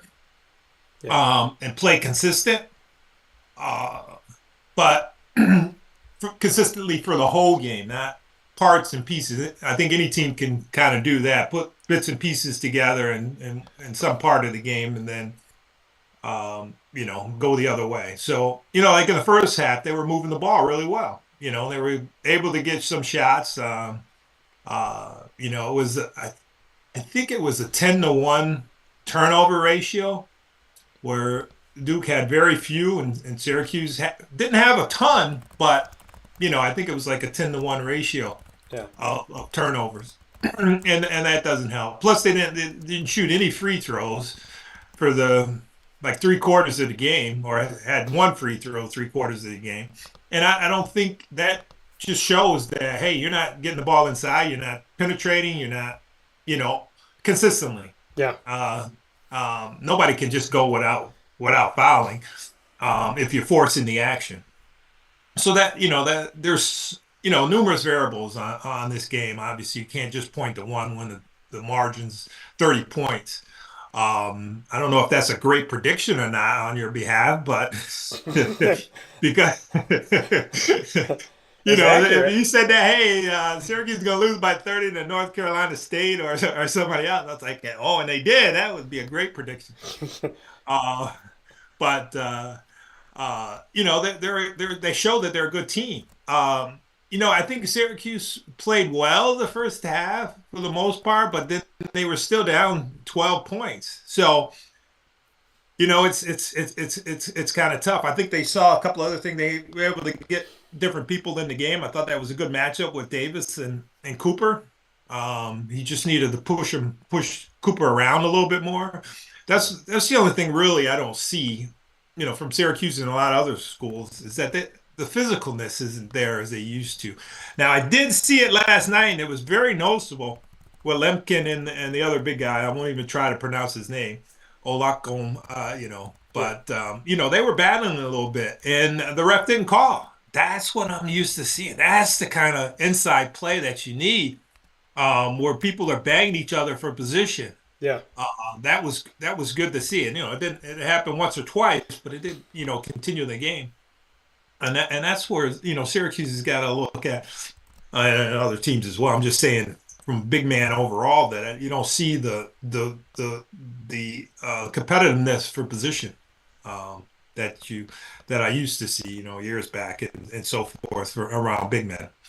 And then the second half, from Syracuse standpoint, they weren't moving the ball like they were. It was more dribble, look, and instead of just reacting. Once you got to do all that, the play's missing, and then it becomes one-on-one moves or just forcing shots, and that's what you kind of saw the second half for the most part. There was opportunities for people to penetrate and able to go in, but there was very few fouls called. I didn't really see a lot of fouls either from Duke's standpoint, so you can't blame the refs. I don't think you really can blame the refs in this manner anyways, when you lose by that amount. So you look at the game for 3/4. The last quarter, they're up 25, and you really can't kind of look at that aspect of the game, even if someone did something good or did something bad, because the morale at that point, when you're down 25, there's bits and pieces. Some people will play hard, some won't. But it just shows they have a ways to go to be consistent. That's what I'm looking for from this Syracuse team, is to be consistent throughout the game. Yeah. Hitting all the variables that need to, whether it's rebound. Now, they rebounded well. I think they may have even out-rebounded Duke last night, or it was very close. But, shooting percentages, rebounding, assists, turnovers, touches, and moving the ball, which is very measurable when, moving the ball. You can say moving the ball, but it's not really a stat of how the ball is being moved and so forth. But that's kind of my take on the game yesterday. Unfortunately, it wasn't. I was hoping for a closer game, and it wasn't there. Yeah, no, and I appreciate all the different pieces that you spoke about, Howard. And so, looking at this and looking how, there's a few things that you said, and you talk about Cooper Flagg and Jair Davis and Jair being there. I spoke with Jair Davis after the game, and obviously he's a newcomer to the team, not a newcomer to college basketball, but through the transfer portal. Number 13, Jair Davis. I spoke with him about playtime. I'm real with the guys. I'm not looking for like angles to get people in trouble, and I'm not trying to twist people's words around. That's never been me. I'm just real. And I've talked to Barama about it. I've talked to different guys. And so I said to Jair, I said, you went out there, you did some good things. Syracuse didn't have any points from anybody else in the second half of the first few minutes, 5+, except for you. Mm-hmm. I was like, you had 4 points, you had 2 field goals. I said, but you get taken out. And I said, sometimes it's, it seems like when you're getting going, you get taken out of the game. So what's your take on it? And he just kind of spoke to me about trying to essentially, and it's up on my social media, and you can see it on youtube.com/wakeupcalldt, all of our Facebook, X, and Instagram. But Jair speaks with me about this playing time thing of trying to understand it. Are you baffled at all about how Jair seems to come out, do something good, he's gone, he starts to get hot, he's gone, maybe he makes a mistake, he's gone, but it seems that Adrian likes to swap out him for Pitar, and in yesterday's game, especially in the second half, I just feel like Jair Davis should be in the game more than he is. And speaking with Jair after the game, I kind of got that feeling from him of like, I'm not going to knock what my coaches do and the decisions that they make, but, he is trying to figure out what's maybe going on with his timing and his playing time. I just feel like we should see more of him. And you made note that he did a pretty good job last night against a really tough Duke team. Are you surprised that Jair just kind of ends up on the bench in a bunch of these games? Well, he's kind of a tricky player. He kind of, to me, he can create shots for himself because that's what he kind of did in the second half, but it didn't look pretty. It wasn't part of the offense. Yeah. That's what I'm looking for from the Syracuse team. And I think that's what sometimes you see, or he's getting garbage baskets. I think there was a rebound layup and so forth that he's getting. He's got to look to get his shots in the offense, I think, and that'll keep him there. The other part is continue to play defense and rebounding. He played Cooper pretty good for the first 10 minutes or so, I thought. But I can't keep track of everybody who was in when he scored or whatever. He's a versatile player, so he's moving around a lot. Help-wise standpoint is another thing. There's certain aspects of the game you have to watch. He's helping when you can't help. Cooper or the person who's guard. Understanding, a lot of guys really don't understand basketball sense of who's out there and when you got to leave someone, when not to leave someone, when you can hedge and not hedge. Yeah. I don't see that even from big men sometimes. You have to be able to cover and protect the basket. Now the same thing from his standpoint.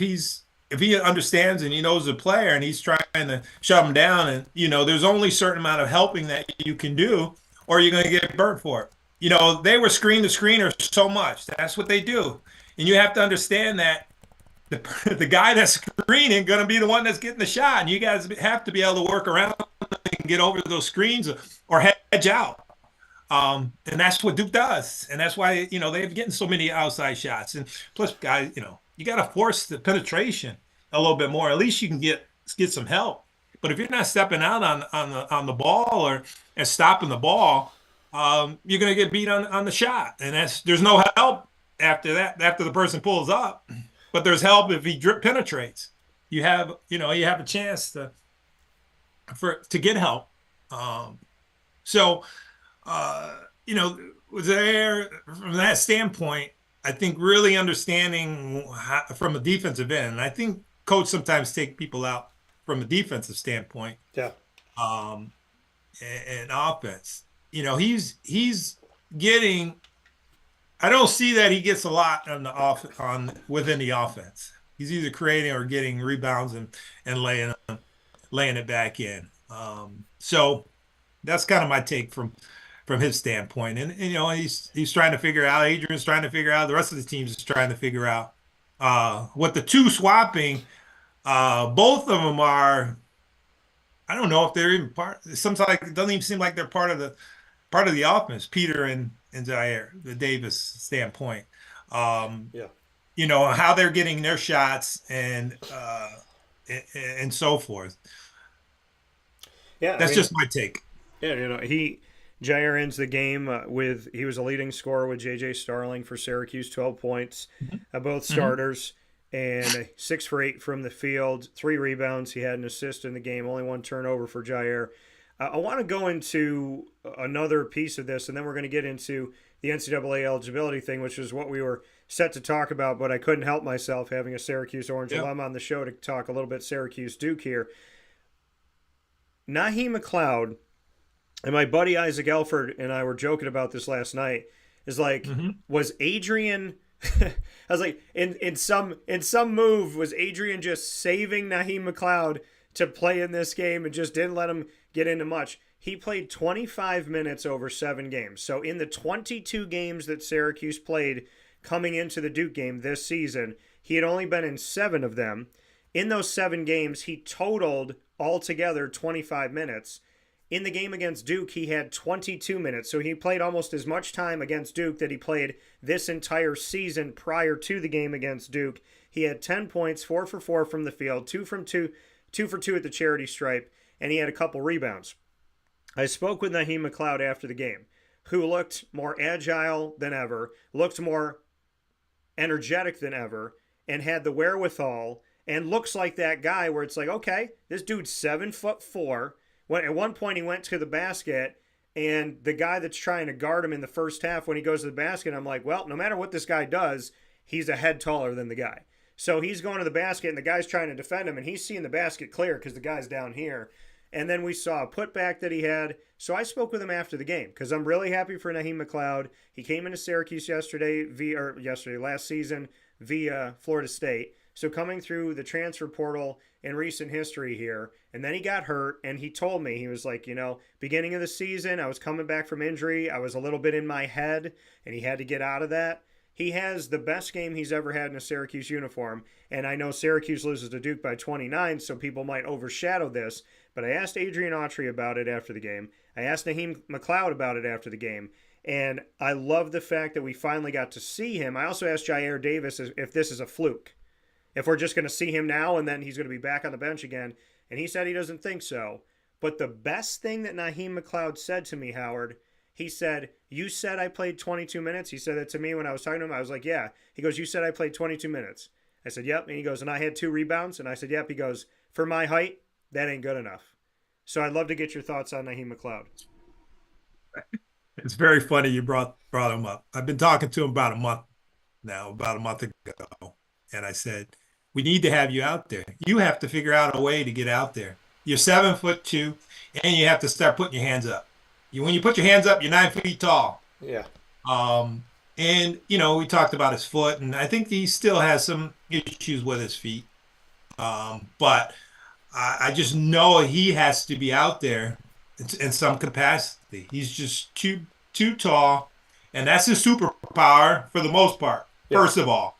The other stuff, being able to block shots or make baskets and so forth. It has to come. He's got to continue to develop that. But his superpower is that he's 7 foot tall. I mean, it may just be that simple, but first of all, you can't teach that, right? And soon you put your hands up, he's that, and he has to keep his hands up. That's what I try to. I didn't tell him an awful lot. I just told him, put your hands up. Yeah. Always have your hands up, because that's the threat. And in order for to block shots, you got to first have your hands up. You can't have your hands up and then try to jump. You're not going to block a shot. Yeah. You can block shots just standing there if you have your hands up. And a couple of times, I think yesterday he had one, and in a game before. But and I think he realizes that he needs to do better and do more. Because yesterday in the game, if you watched him, he was pissed about a couple of things of how he played. And I'm going to practice today. I'm going to ask him what was he thinking when he was pissed off. And I think it was because he didn't have his hands off when someone drove to the basket and they scored. I think that's what it was, but maybe not. And the other part, he has to compete. I told him, you got to compete. Lumpkin and they should be competing in practice. They're only going to make each other better. They got to push each other around. They can't like each other in practice per se. Yeah. Because if they compete, they're going to make each other better. So I'm optimistic. And Adrian said he was going to try to play him more. And this was like a month ago or so. But I think it's situational, right? Yeah. The last couple of games, there's 7-footers, right? So you're going to put him in because, someone's 6'8", he's trying to guard. He can't guard per se. If they go outside and he goes outside, they're going to beat him, just like Cooper did yesterday. Beat him to the hole. I don't know why he was out that far. But so it's situational for him. And in the last 2 games, it was more that there were 7-footers, and he was able to, he can compete from that standpoint. Unless they go zone, if they play zone, he could be an aspect of that, at any game. But as they're playing man, I think it's situational. I don't know if Adrian's talked about from that standpoint, but I think he looks for opportunities to play him, and he has to play him in a situation where he's going to have success, right? You don't want to play somebody in there, they're not going to be in a position where it's success, so they demonstrated that. And I think you have to take that into consideration. Like I said, the last month or whatever, I've been talking to him a couple of times when I went to practice, and and I'm optimistic about it. I said, I want to see you in the game. I want to see you there. Yeah. But you have to do these things, these simple things, and get there. So I'm happy to see him play and having some success. And I just think he needs to build upon that as he builds his confidence, because he wants to be out there. Yeah. Well, and I love the fact that you had the opportunity to talk with him. And like you said, about a month ago, having a conversation, you've gone out to practice this season, you're going out to practice today. And to, just say, and I love that you said that, like, you have to find a way to get out there, because the thing is he's 7'4". And it's the reality, like you said, it's his superpower. But dude is so tall, he looks like his head's going to hit the rim, and he's on our bench. And it doesn't make sense to me to not do that. And that's why we joked about it. That's why Isaac and I were joking about it yesterday on Press Row. We're like, maybe this was just like Adrian Autry. I'm going to hold him till the Duke game. Then there's going to be no film on him. Nobody's going to know what's coming. And then he'll go out there and have a good game.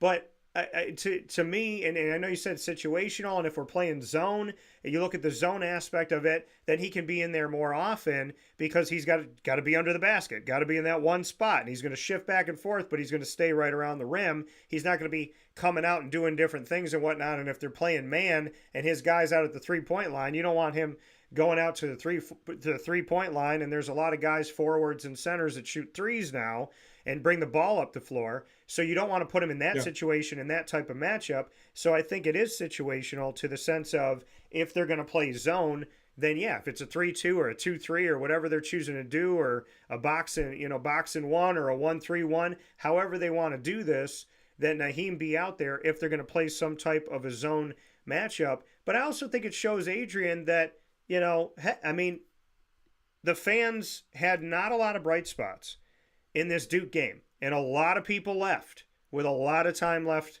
on the court, and there's a lot of Duke fans there as well. So I think when Adrian looks back at this game, your positives that you take away, I think Jair Davis should play maybe a little bit more. I think that Naheem McLeod is a little more of a weapon than maybe Adrian thought he was, because he talked about the fact that, like, when he has an offensive game like that, almost like it's not expected that he's going to have an offensive game. And then And then looking at the other piece, that I was having this conversation last night, and you and I talked about this, and Jeannie and I talked about this, JJ Starling, I think I kind of want to pull JJ to the side and say, do you know how good you are? Like, do you know what you can do? Because there's moments where he attacks the basket, and he did it late in the game, and I'm like, if the game was closer, if it was back in the first half and you're attacking the rim like this, Syracuse has a fighting chance going into the locker room. I don't know if JJ is, I don't know if it's a mentality thing, I don't know if it's a green light thing, but I get a sense of, like, does he know how good he is? And why isn't he taking over more? Like, Judah Mintz shot more than he should have last year, but JJ didn't shoot enough. And it's not a knock on JJ. I kind of just want to pull JJ to the side and go, hey, not an ego thing, not a I'm feeling myself thing, but like, do you know how good you are? And do you know that if you actually went after the rim the way that you do, if you made decisions, if you trusted yourself with the ball and you took more shots and you trusted your shot, you could be one of the best guards in the ACC. And when you attack the rim, there's signs of it, there's flashes of it. So just go do it more. I mean, I feel like if I talked to JJ, I would say, keep the ball in your hands a little bit more and don't be afraid to make the decision. Did you talk to him yesterday? I didn't get to talk to JJ. It was like quick. I talked to Jair, I talked to Naheem, and then that was it. Okay. So I didn't get to talk to him. Yeah, I talked to JJ after, I think, when he came back, and that game that he had, he was really going back to the hole. Yeah.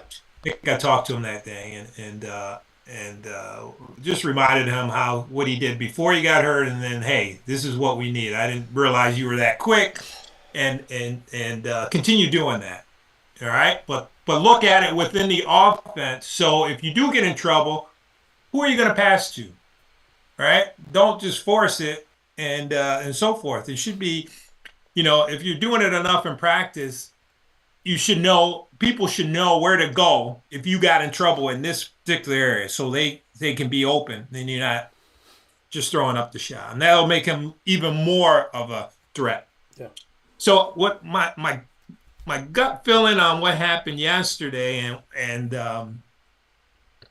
to the point in which he started to drive was that I'm sure they tried to work it within the offense. Because if you notice the first part of the offense, they were really moving the ball well.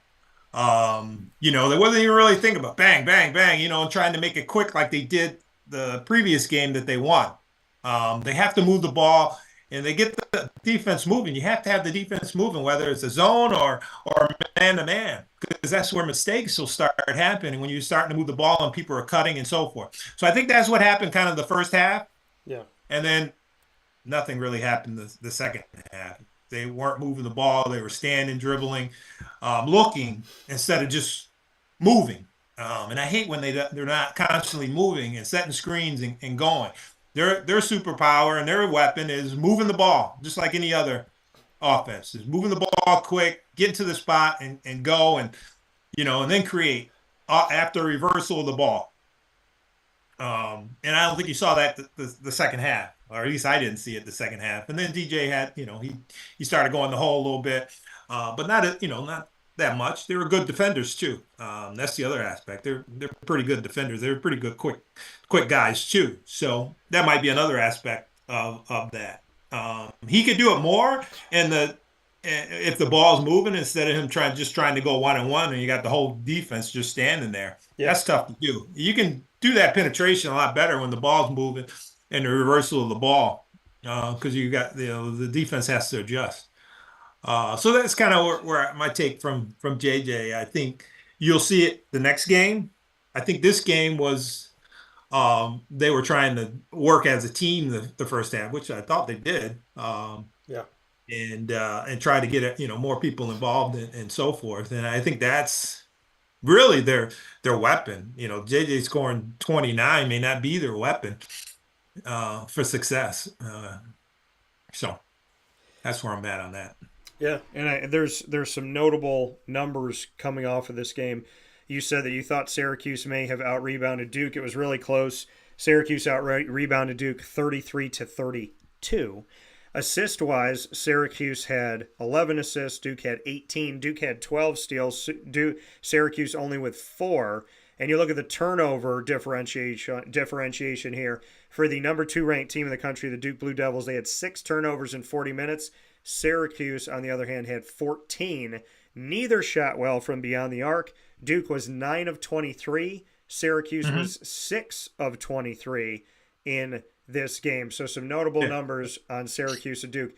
Anything off of those numbers that shocks you, doesn't shock you, or makes you think here? I mean, when you look at the assist to turnover and you look at the steal, margin here between these two teams, is there anything that kind of sticks out to you from some of those numbers that came out of this game, out of this 83-54 win for Duke?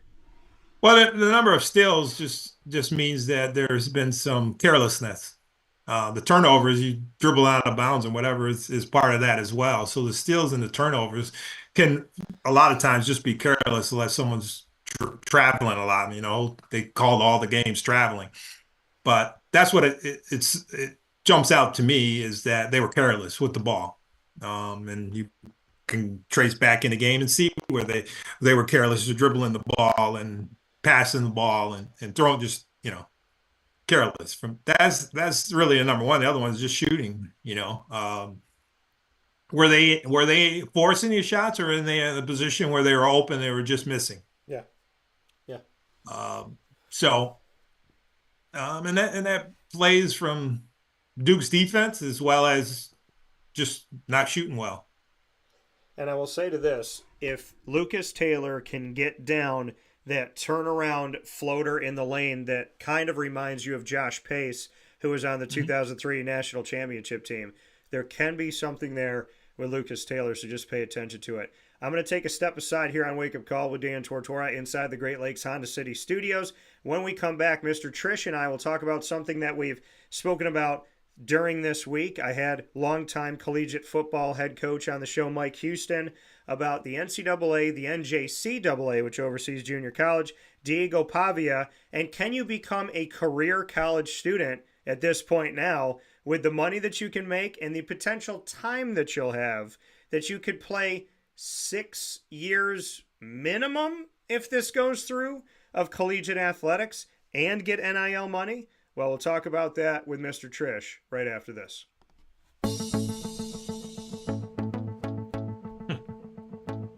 Avicoli's, located on the corner of Route 57 and Wetzel Road in Liverpool, New York, has been your trusted neighbor for decades. Located just steps from Liverpool High School, we're happy to have the Liverpool Warriors on-site, on-location broadcast at Avicoli's through Wake Up Call with Dan Tortora every single month, featuring student athletes, coaches, and administration throughout the year from Liverpool High School. Head out to Avicoli's today on the corner of Route 57 and Wetzel Road in Liverpool, New York, open Tuesday through Sunday for lunch, dinner, and drinks. We'd love to see you out there. And of course, you can call them at 315-622-5100 for takeout, delivery, and catering. That's 315-622-5100. And also find them on myavicolis.com. That's myavicollis.com.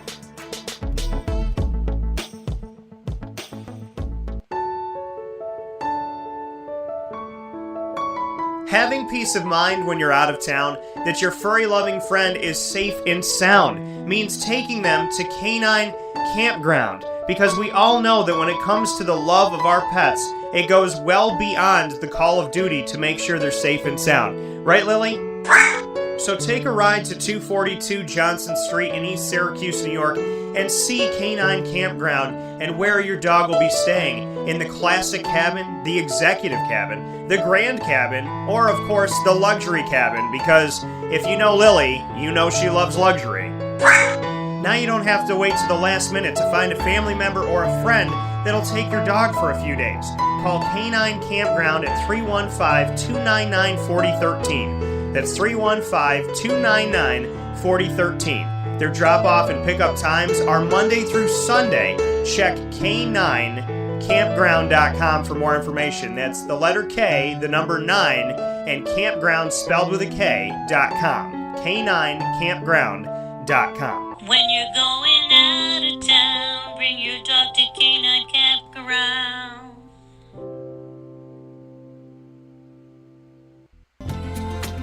Looking for your next ride? Look no further than Great Lakes Honda City, located on 7140 Henry Clay Boulevard in Liverpool, New York. Serving our community for decades, their new and pre-owned vast array of vehicles are available to you Monday through Saturday on site. To search from home, shop at GreatLakesHondaCity.com. Call 315-365-5576 to set up an appointment. That's 315-365-5576 for Great Lakes Honda City, 7140 Henry Clay Boulevard in Liverpool, New York. Great cars, great people, Great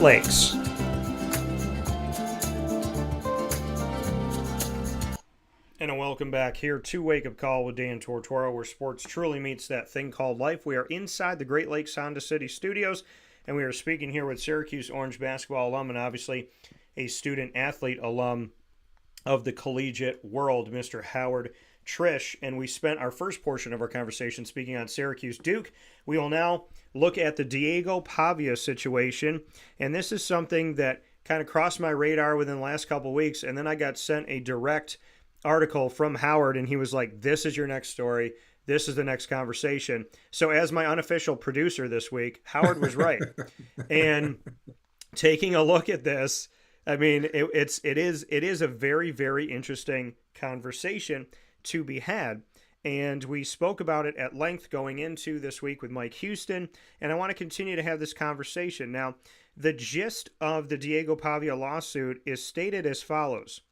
And so I'm guessing this is coming from the lawyers working with Diego Pavia. It says, despite what the NCAA may claim, the JUCO, which stands for junior college, which is overseen by the NJCAA, not the NCAA, they're separate entities. Despite what the NCAA may claim, the JUCO eligibility limitation bylaws restrain college athletes from improving their economic opportunity, personal growth, and well-being with NIL opportunities. So to me, that mentions money, but then they talk about it being well-being. So well-being with NIL opportunities through a full 4-year college playing experience.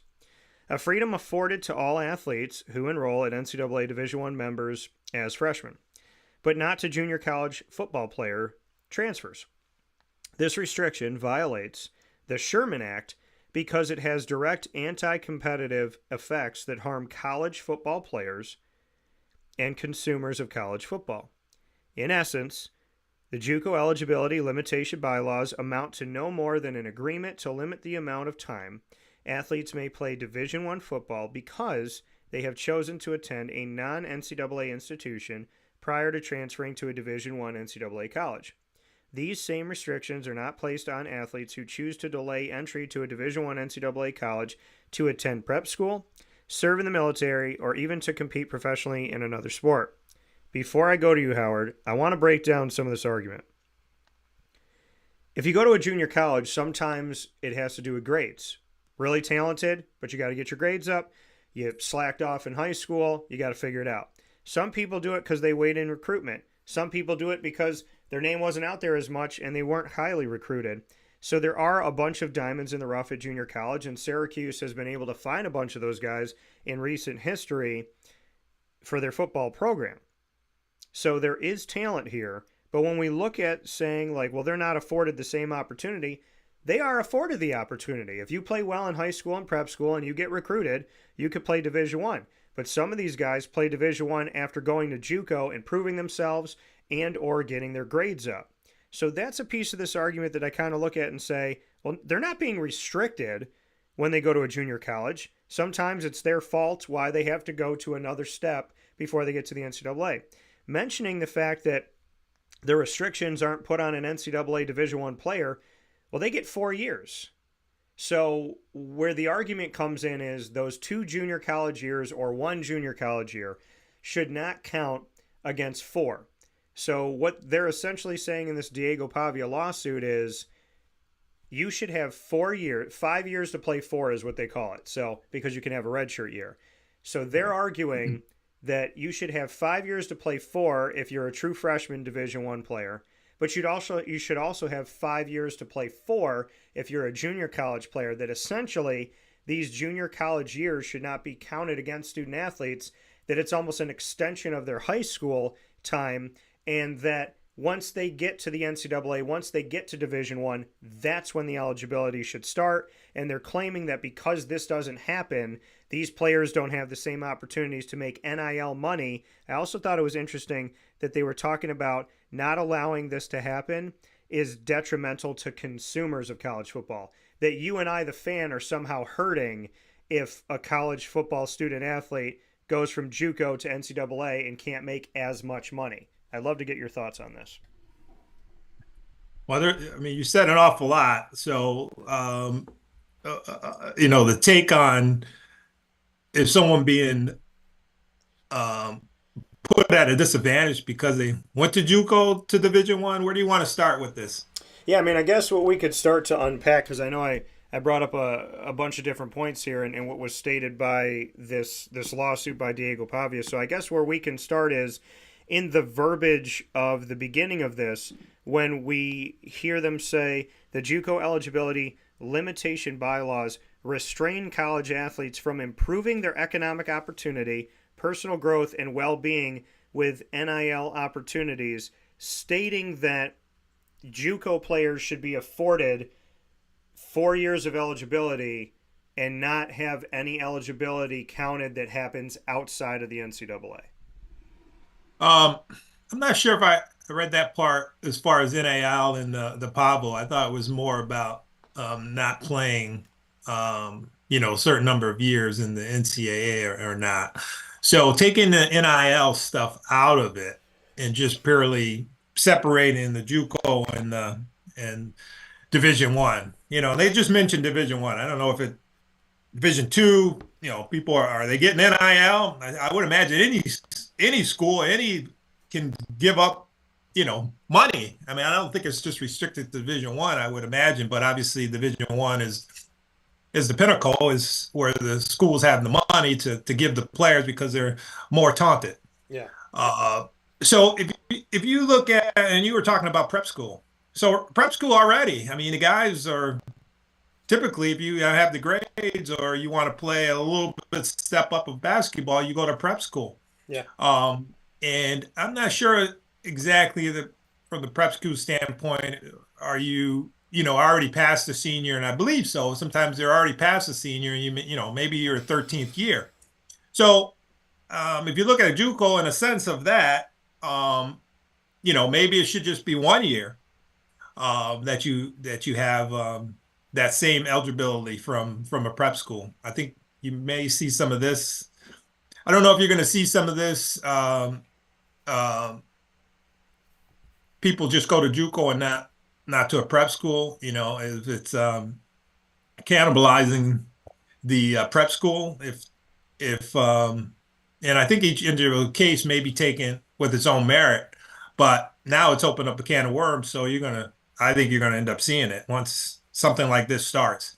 And the whole world is turns up and down about rules now. I mean, you can look at politics and you can look at this. Everything seems to be taking its own path now, regardless of past practice. It's like new past practice. Yeah. This is a unique opportunity, and I think there's going to be a lot of opinions on how to master. I mean, we really haven't even really mastered NIL yet. Now we got this other aspect that coaches have to figure out. I'm glad I'm not in that realm to figure it out. But the main thing of this, it gives players options, and I think that's the whole argument of this whole thing, is to be able to give options that may be afforded to me. My situation, they're going to be competing against high school students, I would imagine, the JUCO, because, kids come out and they can be recruited by Division One. Will they be, or will all the colleges look at the JUCOs first and then look at high school? Yeah. Or someone upcoming?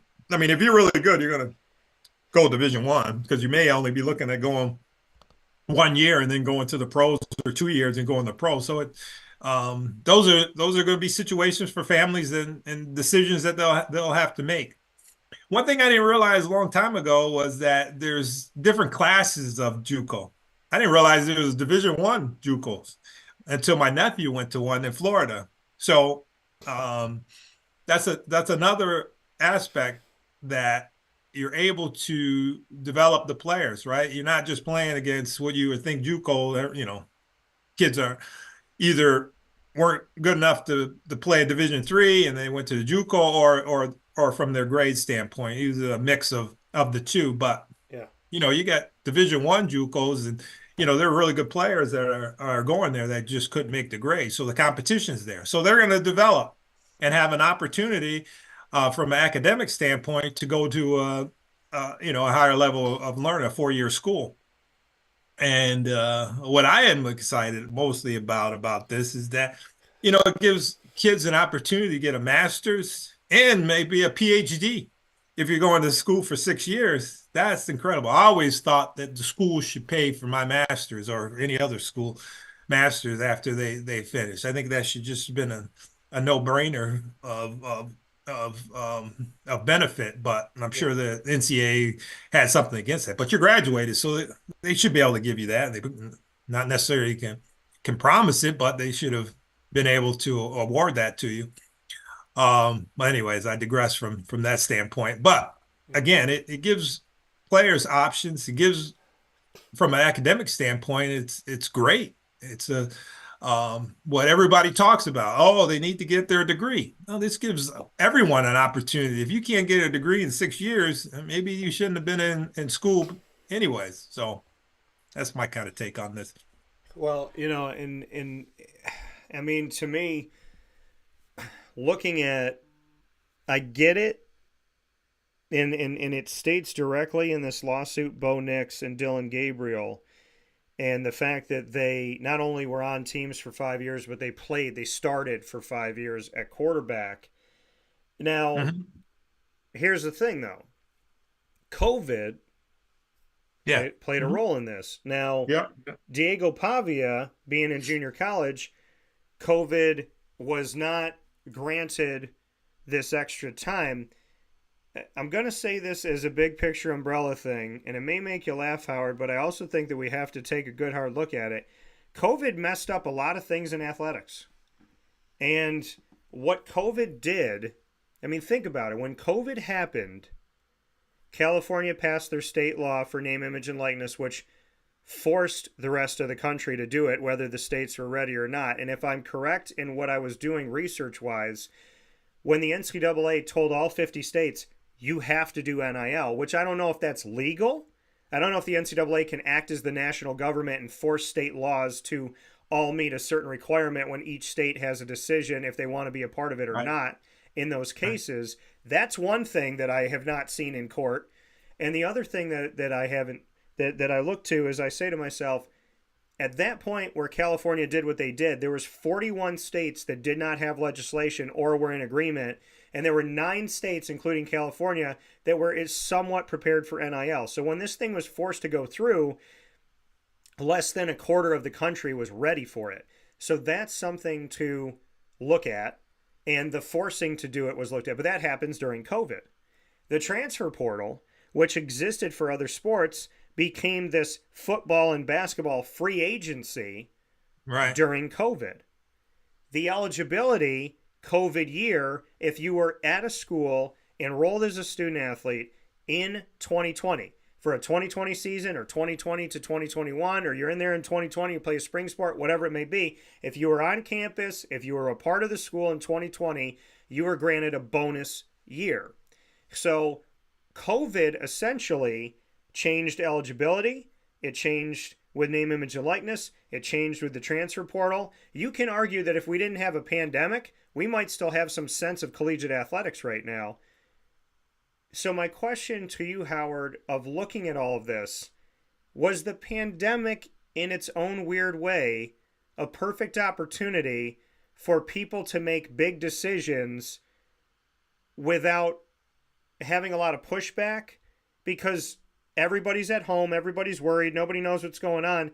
It seems like the biggest things to happen to collegiate athletics, eligibility, name, image, and likeness, realignment, and the transfer portal, all happened during COVID and during those initial moments of COVID.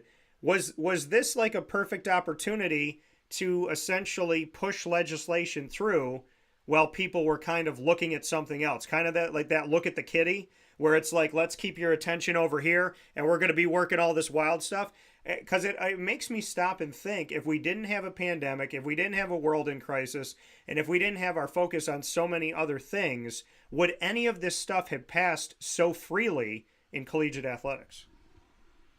I'm not sure. I think there are some other norms that happen from COVID, people working at home,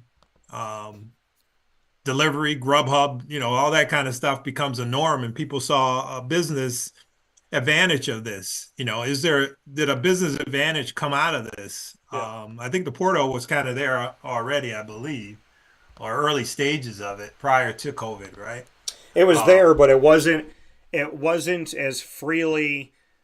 Yeah. It wasn't as free as for college basketball and football to not have to have a year. Yeah, of I residency. think that was going to happen regardless. If it once it started, because it started already and people saw opportunity. So then hey, why only basketball and football? Why not the other sports if they made sense? The NIL was, from the '90s, working its way all the way through.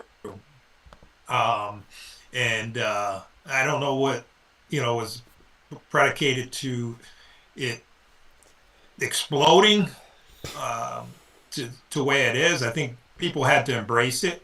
And I don't think there's going to be ever any legislation that's going to put athletes at a disadvantage.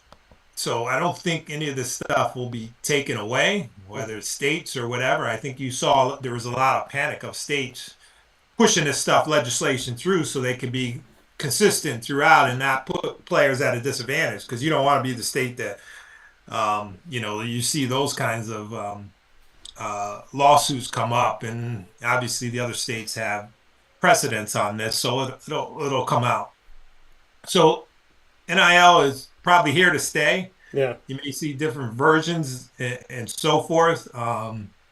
This 6-year thing, there's an opportunity for that may have came out of it because this one player looked at it and saw that, hey, there might have been a disadvantage, and then once that judge ruled, it's almost become a norm. It's a precedent, and we just need to wait for the next one for this to happen. If it does, then we know it's going to be, it's going to just take off. Yeah. I'm just waiting for the next one person this to happen with. And then we'll see, just like NIL, just like, the portal and so forth. I think there's usually people apprehensive, but once, and you saw that with the portal, right? There's only, it's probably not a lot of people, but all of a sudden whole teams are disappearing off the map and going going, or at least half the teams were going and transferring and putting themselves and seeing what the opportunities they have out there. And you can't fault the players for that. They're just doing what's available to them. Again, options. This gives players a lot of options, like a free agency. It gives people options, and people like options. Whether they make a good decision with those options and so forth is a different things, but the peripheral has to deal with it. The coaches, schools, they have to deal with this and embrace it, and if they don't, they won't be around. Yeah, and this, I want to get to something that was insane, Howard. There was a college football student athlete that had an historic 9th season of eligibility this past season. Cam McCormick, a tight end for the Miami Hurricanes, was granted a 9th year of eligibility, and he had made history when he completed his 8th season in 2023, which tied with Northern Illinois' Kyle Pugh for the longest tenure by any college football player in FBS history. In 2024, this past season, he made history as the only player that has ever been in college football for 9 years. Now, he initially committed to Oregon back in 2016 in the recruiting class, and this is how it goes down. 2016, McCormick was redshirted. 2017, he was a redshirt freshman. 2018, an injury ended his season. 2019, he missed the season due to injury. 2020 was the COVID extra year. 2021 was a missed season with injury. 2022, 7 games he played. If you play more than 4, then you can't redshirt. So he played 7 in 2022. He played 5 games, and then when he was at Oregon, he played 5 games at Miami in 2023. So redshirt year 2016 doesn't count. 2017, he plays. 2018 injury, so I'll put it over here. 2019 injury. 2020, the COVID extra year, so if he plays, still gets that extra time. 2011, so you got 4 seasons where you try to apply for a medical redshirt, and you had only played 2 on the other side, so then you get your other 2, and that COVID year gives you a 5th. So he plays 9 years. Now, you're not always granted a medical redshirt, but we're talking about what Diego Pavia is trying to do, And it's hard to believe that we would be talking about 8 years, 9 years. I mean, these guys are lasting double the time of a head coach in the FBS. But your take on this, Howard, I mean, if this is where we are, if there's guys that are almost 30 years old playing a collegiate sport, are we essentially in a world where if you can get the right judge or you can get the right person at the end, because we all know it, it's not about the business, it's about who you get. It's about if you call customer service and you're trying to get your TV provider to do what it needs to do, you either get that person that's going to help you or you get that person that's going to sit on the phone and do nothing for you. So are we in a place right now where the NCAA, once again, is allowing certain things, and when you allow 8 years, 9 years, unprecedented, now other people are going to ask for it, because as soon as you give it to one, somebody else is going to want it. So you got the COVID year. Now you got players saying, well, I didn't get to benefit from the COVID year. So now I want a COVID year, even though I came into school in 2023 or whatever they're going to say. But the extra year of eligibility that was given during COVID, people are going to argue, well, how come they get 5 and I only get 4? So there's that. Then there's the 8th season, the 9th season with this guy, Cam. So are we living in a world where if you get the right judge, the right person at the NCAA office, that you essentially can become a career student athlete? I wouldn't like to think so. I think those are anomalies. I think that person being hurt that much. I didn't realize that you could, and it had to be hurt like early, like before this game, first game, or 1 or 2 games into the season for them to, because there's already I think there's a threshold of when you can when you can get a medical. I know it's early in the season. It's not like in the middle of the season. So he's had some unfortunate injuries that sideline him, where he's been up and down and so forth. Hopefully he has a doctorate by now, or 2, 3. He should have 2. 3 masters or whatever. In his pocket to have success in the world. But this, I think those are kind of anomalies that I don't think can be precedents that setting that you'll see in the future. They're unique in their own right because of medical standpoint. That's the first I've heard of it. Going back is that only I can remember of players, being 24 or 25 is that they served in the military for 4 years prior going in. And that was my only sense of people coming in, later and without redshirting and so forth. So I knew there was always a military option for players. And I had a good friend that was in the military, and then he came and played, and he went to junior college, and then he went to Lemoyne and played and played pretty good.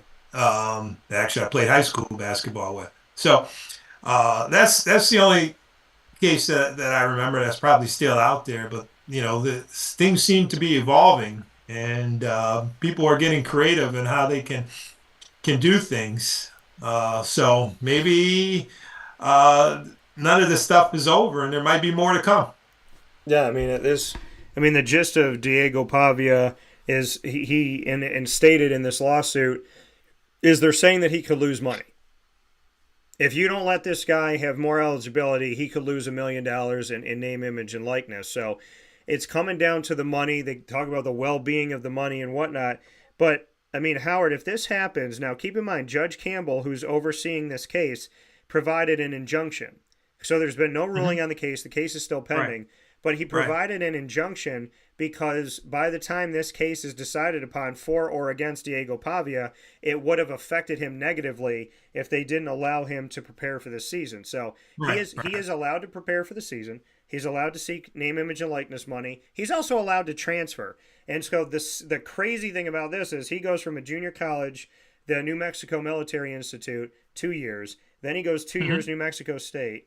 Then he goes to Vanderbilt for a year. So he's played 5 collegiate years, no redshirt. So he's played 5 collegiate years, and he could transfer again. So, Vanderbilt could be fighting for this dude, and he could just go and leave and go somewhere else if he's offered more money and wants to take it. So the injunction's here. But if he gets this approved, he's asking for 1, if not 2.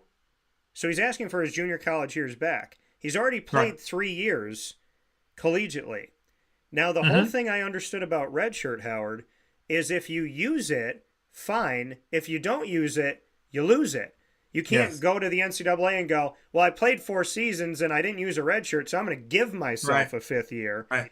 If this guy wins this case and Diego Pavia gets 2 years, then I think the redshirt rule is in danger, because now you're looking and saying, you let this guy play in the NCAA. You didn't give him 5 years to play 4. You gave him 5 years to play 5, plus he had 2 from junior college. So my 2-part question to you is, should junior college years, in your opinion, as a former student athlete, should your 1 to 2 years at junior college count against your NCAA 5 years with the ability to play 4? So should your 2 in junior college affect your 1 or 2 in junior college, affect your opportunity for 4 in the NCAA? And then secondly, I mean, hasn't this guy already played it out?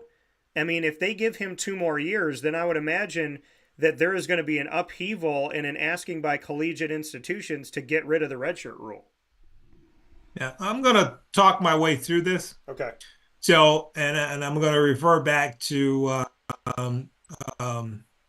junior college and prep school. All right. So if you take those equals, you have 1 year prep school. I don't think they can stay more than 1 outside of high school, but using that as a reference in junior college, and creating those equal, I get to, and then you look at that as a red shirt. So if you put prep school, junior college, and red shirt all together, everyone gets 1 year extra, right? Yeah. In my logic of thought. And I think that's the consistency, unless you get hurt or whatever. Now, this other person that we're talking about, Bob, could get hurt before the season and end up on another year. Yeah. Medically, and then another one medically. But just looking at the norms, what I see across the board, prep school, junior college, and redshirt, they're all 1 years. I would say. I mean, junior college is 2 years, but I'm saying just to make it all even, that person would get 1 year. So what I'm saying is, if he went to junior college and then went to Division I, he has 4 years to play. Yeah. Instead of having 3 years to play. So that's my thought. That would even logically, that's what I see as a norm across all the boards. Yeah, I mean, again, if he wins it, and Judge Campbell had made the statement, he hasn't made his decision yet, but Judge Campbell did say that the NCAA's argument, quote-unquote, falls flat, so that doesn't feel good for the NCAA. The NCAA also doesn't really win court cases. So no one likes the NCAA. no one likes it. They've been in charge too much and overruled themselves for so long. They're a dinosaur in a sense. They got to update all their rules because rules on page 78 contradict rules on 36.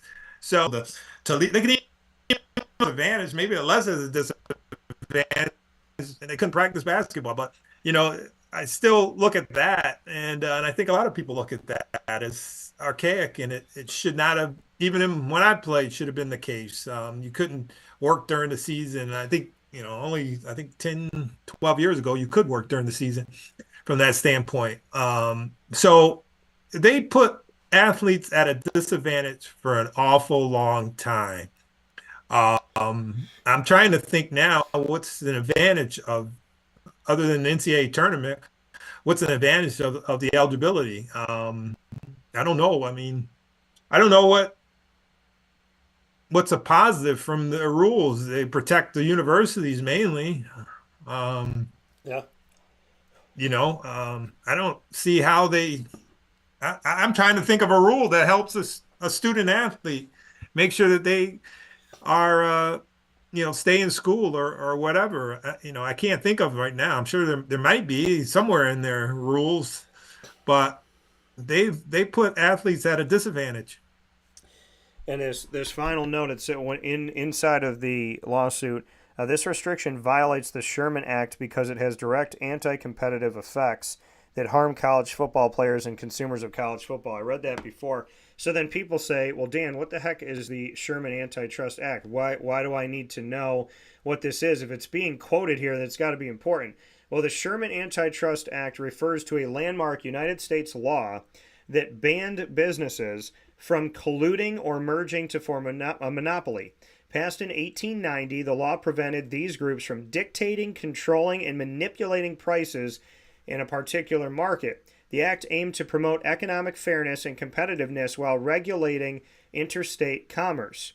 The Sherman Antitrust Act was the U.S. Congress's first attempt to address the use of trusts as a tool that enabled a limited number of individuals to control certain key industries. So they're saying in this, essentially, because the Sherman Antitrust Act, which feels over here, and then collegiate athletics feels over here, the NCAA does have a monopoly on collegiate athletics. That's clear. There's no fight to that. The NJCAA is junior college, the USCAA is small college, and the NCAA governs everything in America that's Division 1, 2, and 3. It's not like we have an NCAA counterpart that has those same divisions at that level. There's no other FBS. There's no other FCS when it comes to football. So there's these pieces of it, but that it's the economic fairness and competitiveness while regulating interstate commerce. We look at this and say, has the NCAA been putting everybody in a situation of fairness and competitiveness?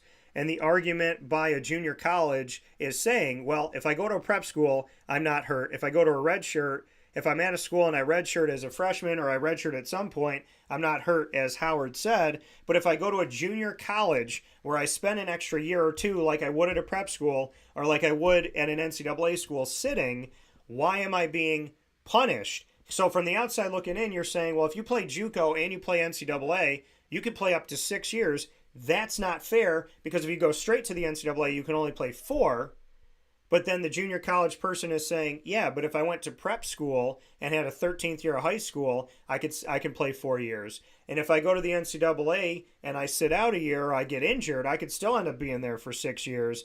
So they're trying to state that it's against their competitiveness, or there's a competitive disadvantage in going to junior college and then going to the NCAA, because you have subtraction by addition going to the NCAA, where if you're in a prep school or you're a freshman or you're injured and you're on campus, you're not having those 4 years taken away. So Diego's not saying, give me 6. He's saying, give me 4. But the argument back from the NCAA would say, but you're not getting 4, you're getting 6. But then he could say, yeah, but I'm getting 4 in the NCAA. I'm not getting 6 in the NCAA. So it gets confusing, but when you really just look at the math and see that the math isn't mathing, the reality of it all is Diego is saying, I don't want to be discounted, discredited, or put at a disadvantage because I had to get my grades up, or I didn't get highly recruited, or I went to a small school, or I'm in a state where people didn't know who I was. I went to junior college in order to give myself the boost that I needed. Now I'm at an SEC school. I should have the right to play. So we'll see what they end up doing. The case where I look at Diego and say, don't ask for too much, you can ask for, everything, but if he gets 2 years, he's going to get 5 instead of 4 in the NCAA. So I think if he asks for 1, based on everything that you and I have said, Howard, it makes sense because he would have 4 collegiate years. If he gets 2, then he'll have 5 outside of COVID. And if they grant him, if Judge Campbell gives this young man 5 years, that has nothing to do with the pandemic and nothing to do with the medical red shirt, every student athlete and future student athlete in America is going to demand that the NCAA gives them 5 years instead of 4, and that is the precedent that we're on the precipice of potentially seeing. Yep. It'd be interesting to see how this all plays itself out, but it could open up a can of worms, and it did for the NIL and it did for the Porto. So I wouldn't discount anything that from a possibility when the judges are ruling, especially against the NCAA. I mean, they've held back athletes from financial awards for as long as they've been in existence. Yeah. So the one thing that we do know is that no matter what happens with the NCAA ruling, Howard and I don't owe anybody money. And the worst thing that Howard and I are going to have to do today is probably, by the grace of God, shovel snow. So with that being said, Mr. Triche, I appreciate you as always, and I appreciate the Syracuse-Duke conversation. I love that you're going to practice. I used to be able to go there, and then they decided to kind of pick and choose who they opened the door to. So be my eyes and ears, and I love the fact that you talked to Naheem and that you spent some time with JJ. And I know that you and I are friends, and I care about that more than anything that we can do here on the show. And with that being said, the fact that you are an alum that goes to the game matters to me. The fact that you watch matters to me. But the biggest thing that you do, Howard, is the fact that you have taken on yourself to use your time and your energy, which is finite, and to go to these current student athletes and to try to give them advice, try to help them try and think about something outside of what they may be thinking about. And I want to thank you for that, because the goodness of your heart is the reason why you want to see these guys succeed. And I respect the fact that you're taking time to go to practice, go to a game, and actually talk to these kids and try to give them some ideas and some other angles, because they need it. And I'm happy that you're willing to do it.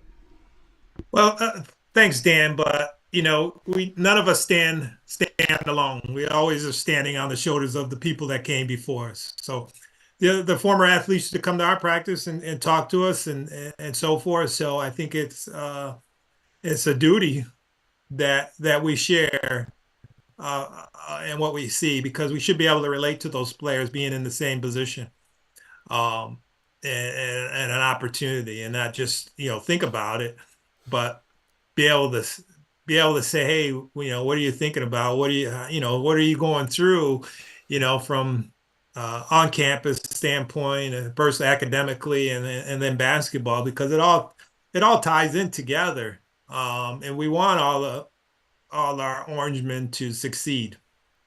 So go Orange. Yeah, that coming from Mr. Triche.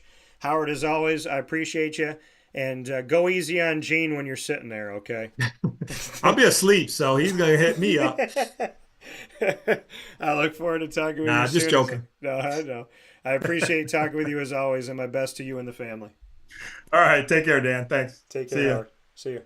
That coming from Howard Triche one more time here on Wake Up Call with Dan Tortora, where sports meets life.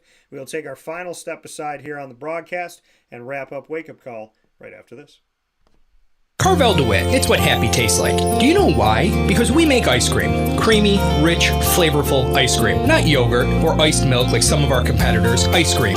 Fresh, by hand, daily. For the calorie conscious, we have something new for you. Our new Carvelite. Same great flavor, creaminess, and texture of our regular ice cream with only 35 calories an ounce. So whether you want an ice cream cake, flying saucer, dasher, carvalanche, hard or soft ice cream, we will satisfy your craving with our fresh, handmade regular or new Carvelite ice cream. Carvel DeWitt. It's what happy tastes like.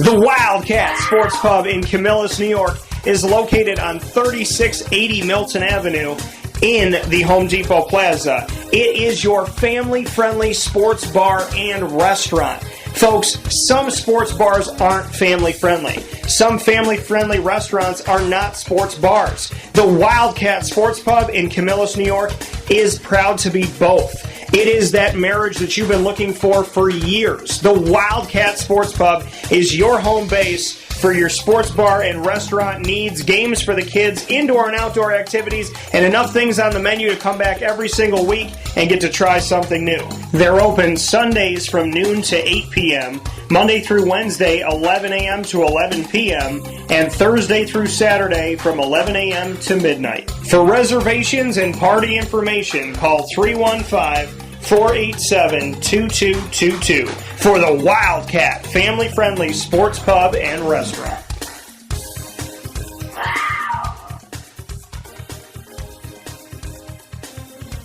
GG Cards and Breaks. Like, comment, subscribe.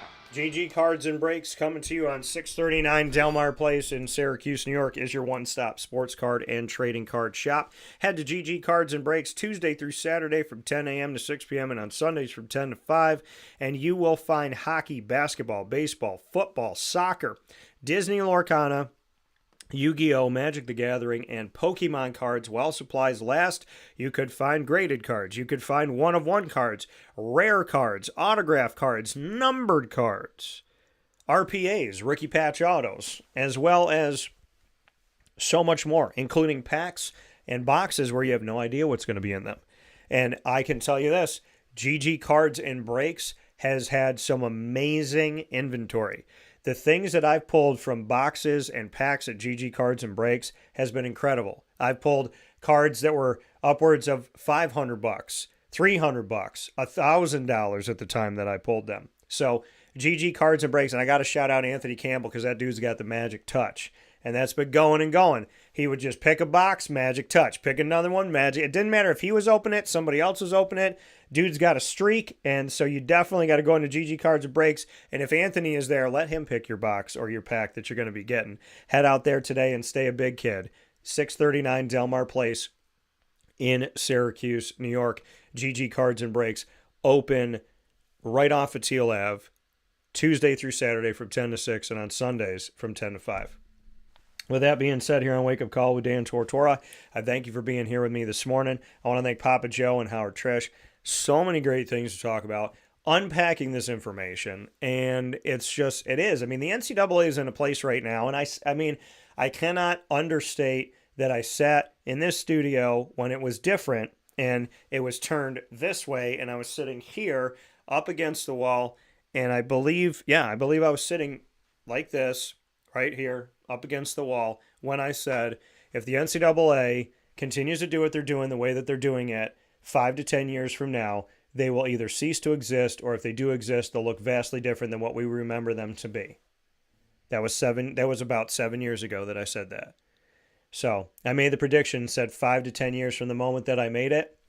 Well, we're in that window right now, and the NCAA looks drastically different than what we remember them to be, and we're wondering if they're going to exist at all. So sadly, that prediction has come true because the NCAA, to the nth degree, beyond everything that was on my mind there, because NIL was not on my mind at that point, transfer portal, none of that stuff was happening. I said it based on other things that they were doing, unfair treatment, how they would punish some and not others. They would make decisions that didn't make any sense. They grant a waiver over here, but they won't grant a waiver over there. I said, if you keep doing this and you don't have us, the NCAA should say, if you break Rule A, then punishment 1 happens. If you break Rule B, then punishment 2 happens. If you break Rule C, then punishment 3 happens. But they were like, if you break Rule A, sometimes punishment 1 happens, or maybe it's punishment 2, or maybe it's punishment 10, or maybe it's not a punishment at all. And that was the problem with the NCAA. They were not treating schools and individuals the same if they broke the same rule. Some schools, they looked the other way. Other schools, they took so much away from, and you're like, how does this school have all of this going on, and during their investigation, they win a championship, and you don't take the championship from them? But then you go over to this school, and you take a Heisman away from this kid, and the Heisman had nothing to do with his competition. So, it had to do with his play, but you look at that and say, well, he won a championship, or he won these games, but he doesn't have the Heisman. In the case of Brandon Triche, Howard's nephew, when Boeheim had those games taken away from him, stolen from him by the NCAA, in my opinion, Brandon Triche said to me, I've played the most career games at Syracuse, so what happens to that? If they took them from Boeheim, do they take them from me? And I said, no, Brandon, they can't erase your history as a player. So if the NCAA continued to go down that road, I didn't see a road where the NCAA was going to exist or was going to be the same. And that prediction almost 7 years ago has come true, because everything on my mind that was making me believe it was going in a not good direction for the NCAA, then you add into that NIL, transfer portal, and everything else that's going on, eligibility, the COVID pandemic, how they handled it. It was great that they gave kids an extra season if you were on campus for the 2020-2021 campaign there. If you were playing any sport, fall, spring, winter, whatever, that you were granted an extra year of eligibility. It was great. But now that they've done that, student athletes are coming in, and now they want it. And they go, well, you didn't play during COVID. So it makes perfect sense. If you weren't on campus in 2020, 2021, that season, not 21, 22, 2020 to 2021, if you were not on campus for that in the seasons that started with the school year in 2020, even if you played a spring sport, if you weren't on campus for 2020, not 2019, 20, not 2021, 22, 2020, 2021, if you weren't on campus for that period of fall to spring, you didn't get an extra year. It makes perfect sense. They didn't punish kids for COVID because schools played, some schools didn't play, conferences played, some conferences didn't. So they didn't punish those kids. But for somebody to look at that and say, okay, well, you didn't punish those kids, so I want a fifth year. You can't, right? It has nothing to do with the pandemic. That was a special time. Just like Notre Dame joined the ACC in football during COVID for a 1-year deal, and they didn't have to honor that after that. They don't have to honor that in the future. You know, these special cases and special instances, and somebody going, well, that's not fair. It's like, okay, well, the pandemic wasn't fair, but they gave that extra year to kids because the kids had shortened seasons or no season. In the case of like Lemoyne, they didn't have a season. So they're not giving anybody anything extra. They're giving them what they lost. So to say, I want a fifth year because they got a fifth year, they didn't get a fifth year. They had 4.5 years or 4 years because that fifth year that they gave them, that other year, some of them played, some of them didn't. Now, if you played, yeah, then you got 5 years, but nobody had a full 5 years when you look at college football or basketball. Nobody had a full 5 years because they didn't play as many games. They played 6 college football games instead of playing 12. They played half a season. So, you know, but the NCAA, again, I told y'all, if they kept doing what they were doing, the way that they were doing it, it was going to bite them in the butt because they were just, you know, the NCAA was making all the money and didn't have to share it. And the NCAA was that, you know, they didn't have to give anything to the players, you know, a stipend. So the NCAA was making all that money. The NCAA had nobody checking it, nobody balancing it, nobody calling it out. It's not like branches of government where the legislative, executive, and judicial branches exist so that they can keep each other honest. The NCAA is its only branch. There's no other branch. Like I said, there is no counterpart to the NCAA. The NJCAA is over here. The USCAA is over here. The NCAA is by itself. There's nobody checking it. And the NCAA, for them saying, we want Congress involved, we want Congress has to come. Don't ask for something like that unless you know what you're getting. Because once Congress sinks its hands in there, they're going to want money. You want Congress involved? Then they'll find a way to tax the NCAA. They'll find a way to say, oh, you know, if you want us involved, there's going to be a fee. Congress don't do nothing for free that I would understand. So I tell people about this when they're like, I want Congress in here, I want Congress to be involved. You need a separate entity to be a check and balance for the NCAA that is not Congress, that is not the national government. You don't want the national government involved because if you get the national government involved, NCAA, you're going to make less money, you're going to have more eyes on you, you're going to be questioned more, and you're going to have more restrictions. The NCAA has been functioning on a cloud by itself forever. Asking the national government to get involved is, in my opinion, asking for trouble for the NCAA. But that's just my opinion. With that being said, here on Wake Up Call with Dan Tortora, youtube.com and facebook.com, both /wakeupcalldt, as well as on wakeupcalldt.podbean.com. Appreciate you, as always, for being with us up and down the East Coast, the Midwest, the West Coast, and all around the globe here on Wake Up Call with Dan Tortora. Jerry said, see you tomorrow. It's time to do the ice removal. Be well. Great show. Thank you, Jer. Appreciate you. Please be safe, and I hope you're always being well and staying well. God love you, kid. Search Wake Up Call with Dan Tortora and or just one word, Wake Up Call DT, on Amazon Music, Audible, iHeartRadio, iTunes, and Apple Podcasts, Player FM, Podbean, Podchaser.com, Podvine, Spotify, TuneIn, and YouTube.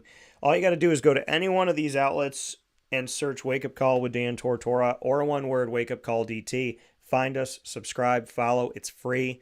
and I've added shows to it. I'm going to add more shows to it from this week. So there's this constant growing library from year to year. There's over 1,600 episodes on some of these channels. There's over 1,400 on others. So you're talking about over 1,000 shows throughout history, a lot of timeless specials with fantastic people that you do not want to miss. So if you missed it back in 2012, don't miss it now. If you missed it 3 weeks ago, don't miss it now. Go to any one of these outlets, search Wake Up Call with Dan Tortora, or one word, Wake Up Call DT. Find us, follow us, support us. Thank you for doing it, for those that have. Brooklyn Pickle, 1788 Old Morganton Road in Southern Pines, North Carolina. Go and find the BP, the Brooklyn Pickle, down in Southern Pines, North Kakalaki. It is right down the road from Pinehurst Golf Courses. Very well-known PGA golf courses. Beautiful, just renowned, potentially world-renowned golf courses at Pinehurst Golf Course. And right down the street from those golf courses, less than 10 minutes away, is the Brooklyn Pickle. So my golfers, head to the Brooklyn Pickle. My football fans, my basketball fans, my field hockey fans, my volleyball fans, my parents, kids, grandparents, whoever you may be, whatever age you are, we all got to eat. And if we're going to eat, we should eat well. And you could do that at the Brooklyn Pickle, 1788 Old Morganton Road in Southern Pines, North Carolina. Let them know the DT sent you. Big time thanks to all of our partners in Central and Upstate New York, Great Lakes Honda City, Carvel, DeWitt, the Wildcat Sports Pub, GG Cards and Breaks, Ma and Pa's, the snack capital of the world on 201 7th North Street in Liverpool, New York.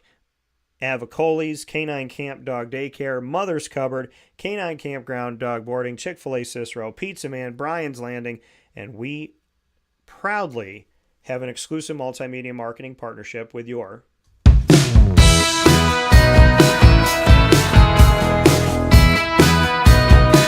Lemoyne College Dolphins. It's Fins Up every single month on Wake Up Call with Dan Tortora. Find your Dolphins by being here with us on the show every Wednesday at 9 a.m.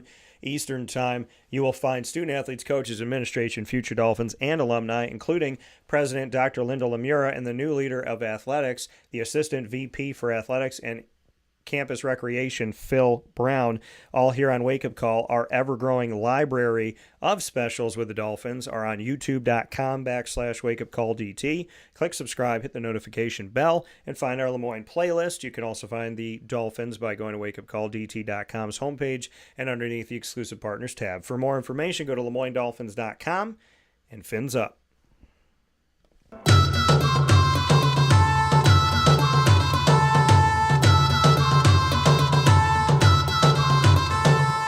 The Bryan and Stratton College Bobcats of Syracuse are exclusive multimedia marketing partners with Wake Up Call with Dan Tortora. The Bobcats are with you in two campuses, one on James Street right outside of downtown Syracuse, up the road from downtown Syracuse on James Street in Syracuse, New York, as well as their newest campus, which is out in Liverpool, right off of Route 57, there by Avicoli's, across the street from Avicoli's. So you'll be eating good out there at Bryan and Stratton College of Syracuse, because you can walk right across the street to some of the best Italian food you're going to have in Central and Upstate New York. The Bobcat Buzz coming to you on youtube.com/wakeupcalldt, and during Wake Up Call throughout the year. You will find the Bobcats by going to youtube.com/wakeupcalldt. Click subscribe, hit the notification bell, and look for our BSC Syracuse playlist. You also find the Bobcats on wakeupcalldt.com's homepage and underneath the exclusive partners tab. For more information, go to syracuse.bscbobcats.com. And the Bobcats men's and women's basketball just got victories, each of them, and so they are riding a high this week that I hope continues. Go Bobcats.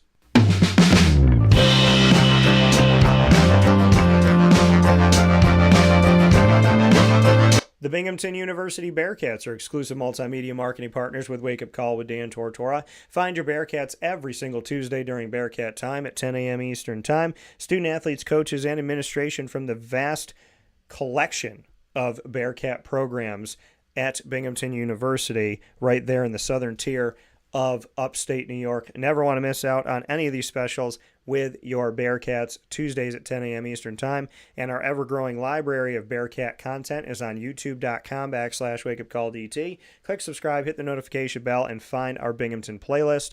The Bearcats are also on wakeupcalldt.com's homepage and underneath the exclusive partners tab. For more information, go to binghamtonbearcats.com and go Bearcats. With that being shared here on the broadcast this morning, I want to send you all my love. I hope you're doing well. If you don't have something nice to say, don't say anything at all. And stop being rude to people on social media, man. Don't be rude. Spread love. My goodness. We're all out here, living our lives. A lot of us are trying to do the right thing. Hopefully all of us are trying to do the right thing. We're chasing our dreams. If you wake up in the morning, you thank God for waking you up. Thank God for waking me up this morning. You thank Him for your loved ones, Mom, Dad, Lily, and the crew. You say, thank you for letting me do what I love and love what I do. Thank you that I have a house, that I have clothes, that I have food, that I have drink, that I have water, that I can take a shower in my house or in my apartment or in my hotel room, wherever I may be. Thank you, God, that I traveled safely. Thank you, God, that the weather wasn't as bad. Thank you, God, that my kids got to school okay today. There's a lot of things to be thankful for. Stop being mean to people and be thankful. With that being said, many thanks to Papa Joe. Many thanks to Howard Triche. Many thanks to you. Facebook at WakeUpCallDT. X at CallDT. Instagram at WakeUpCall_DT.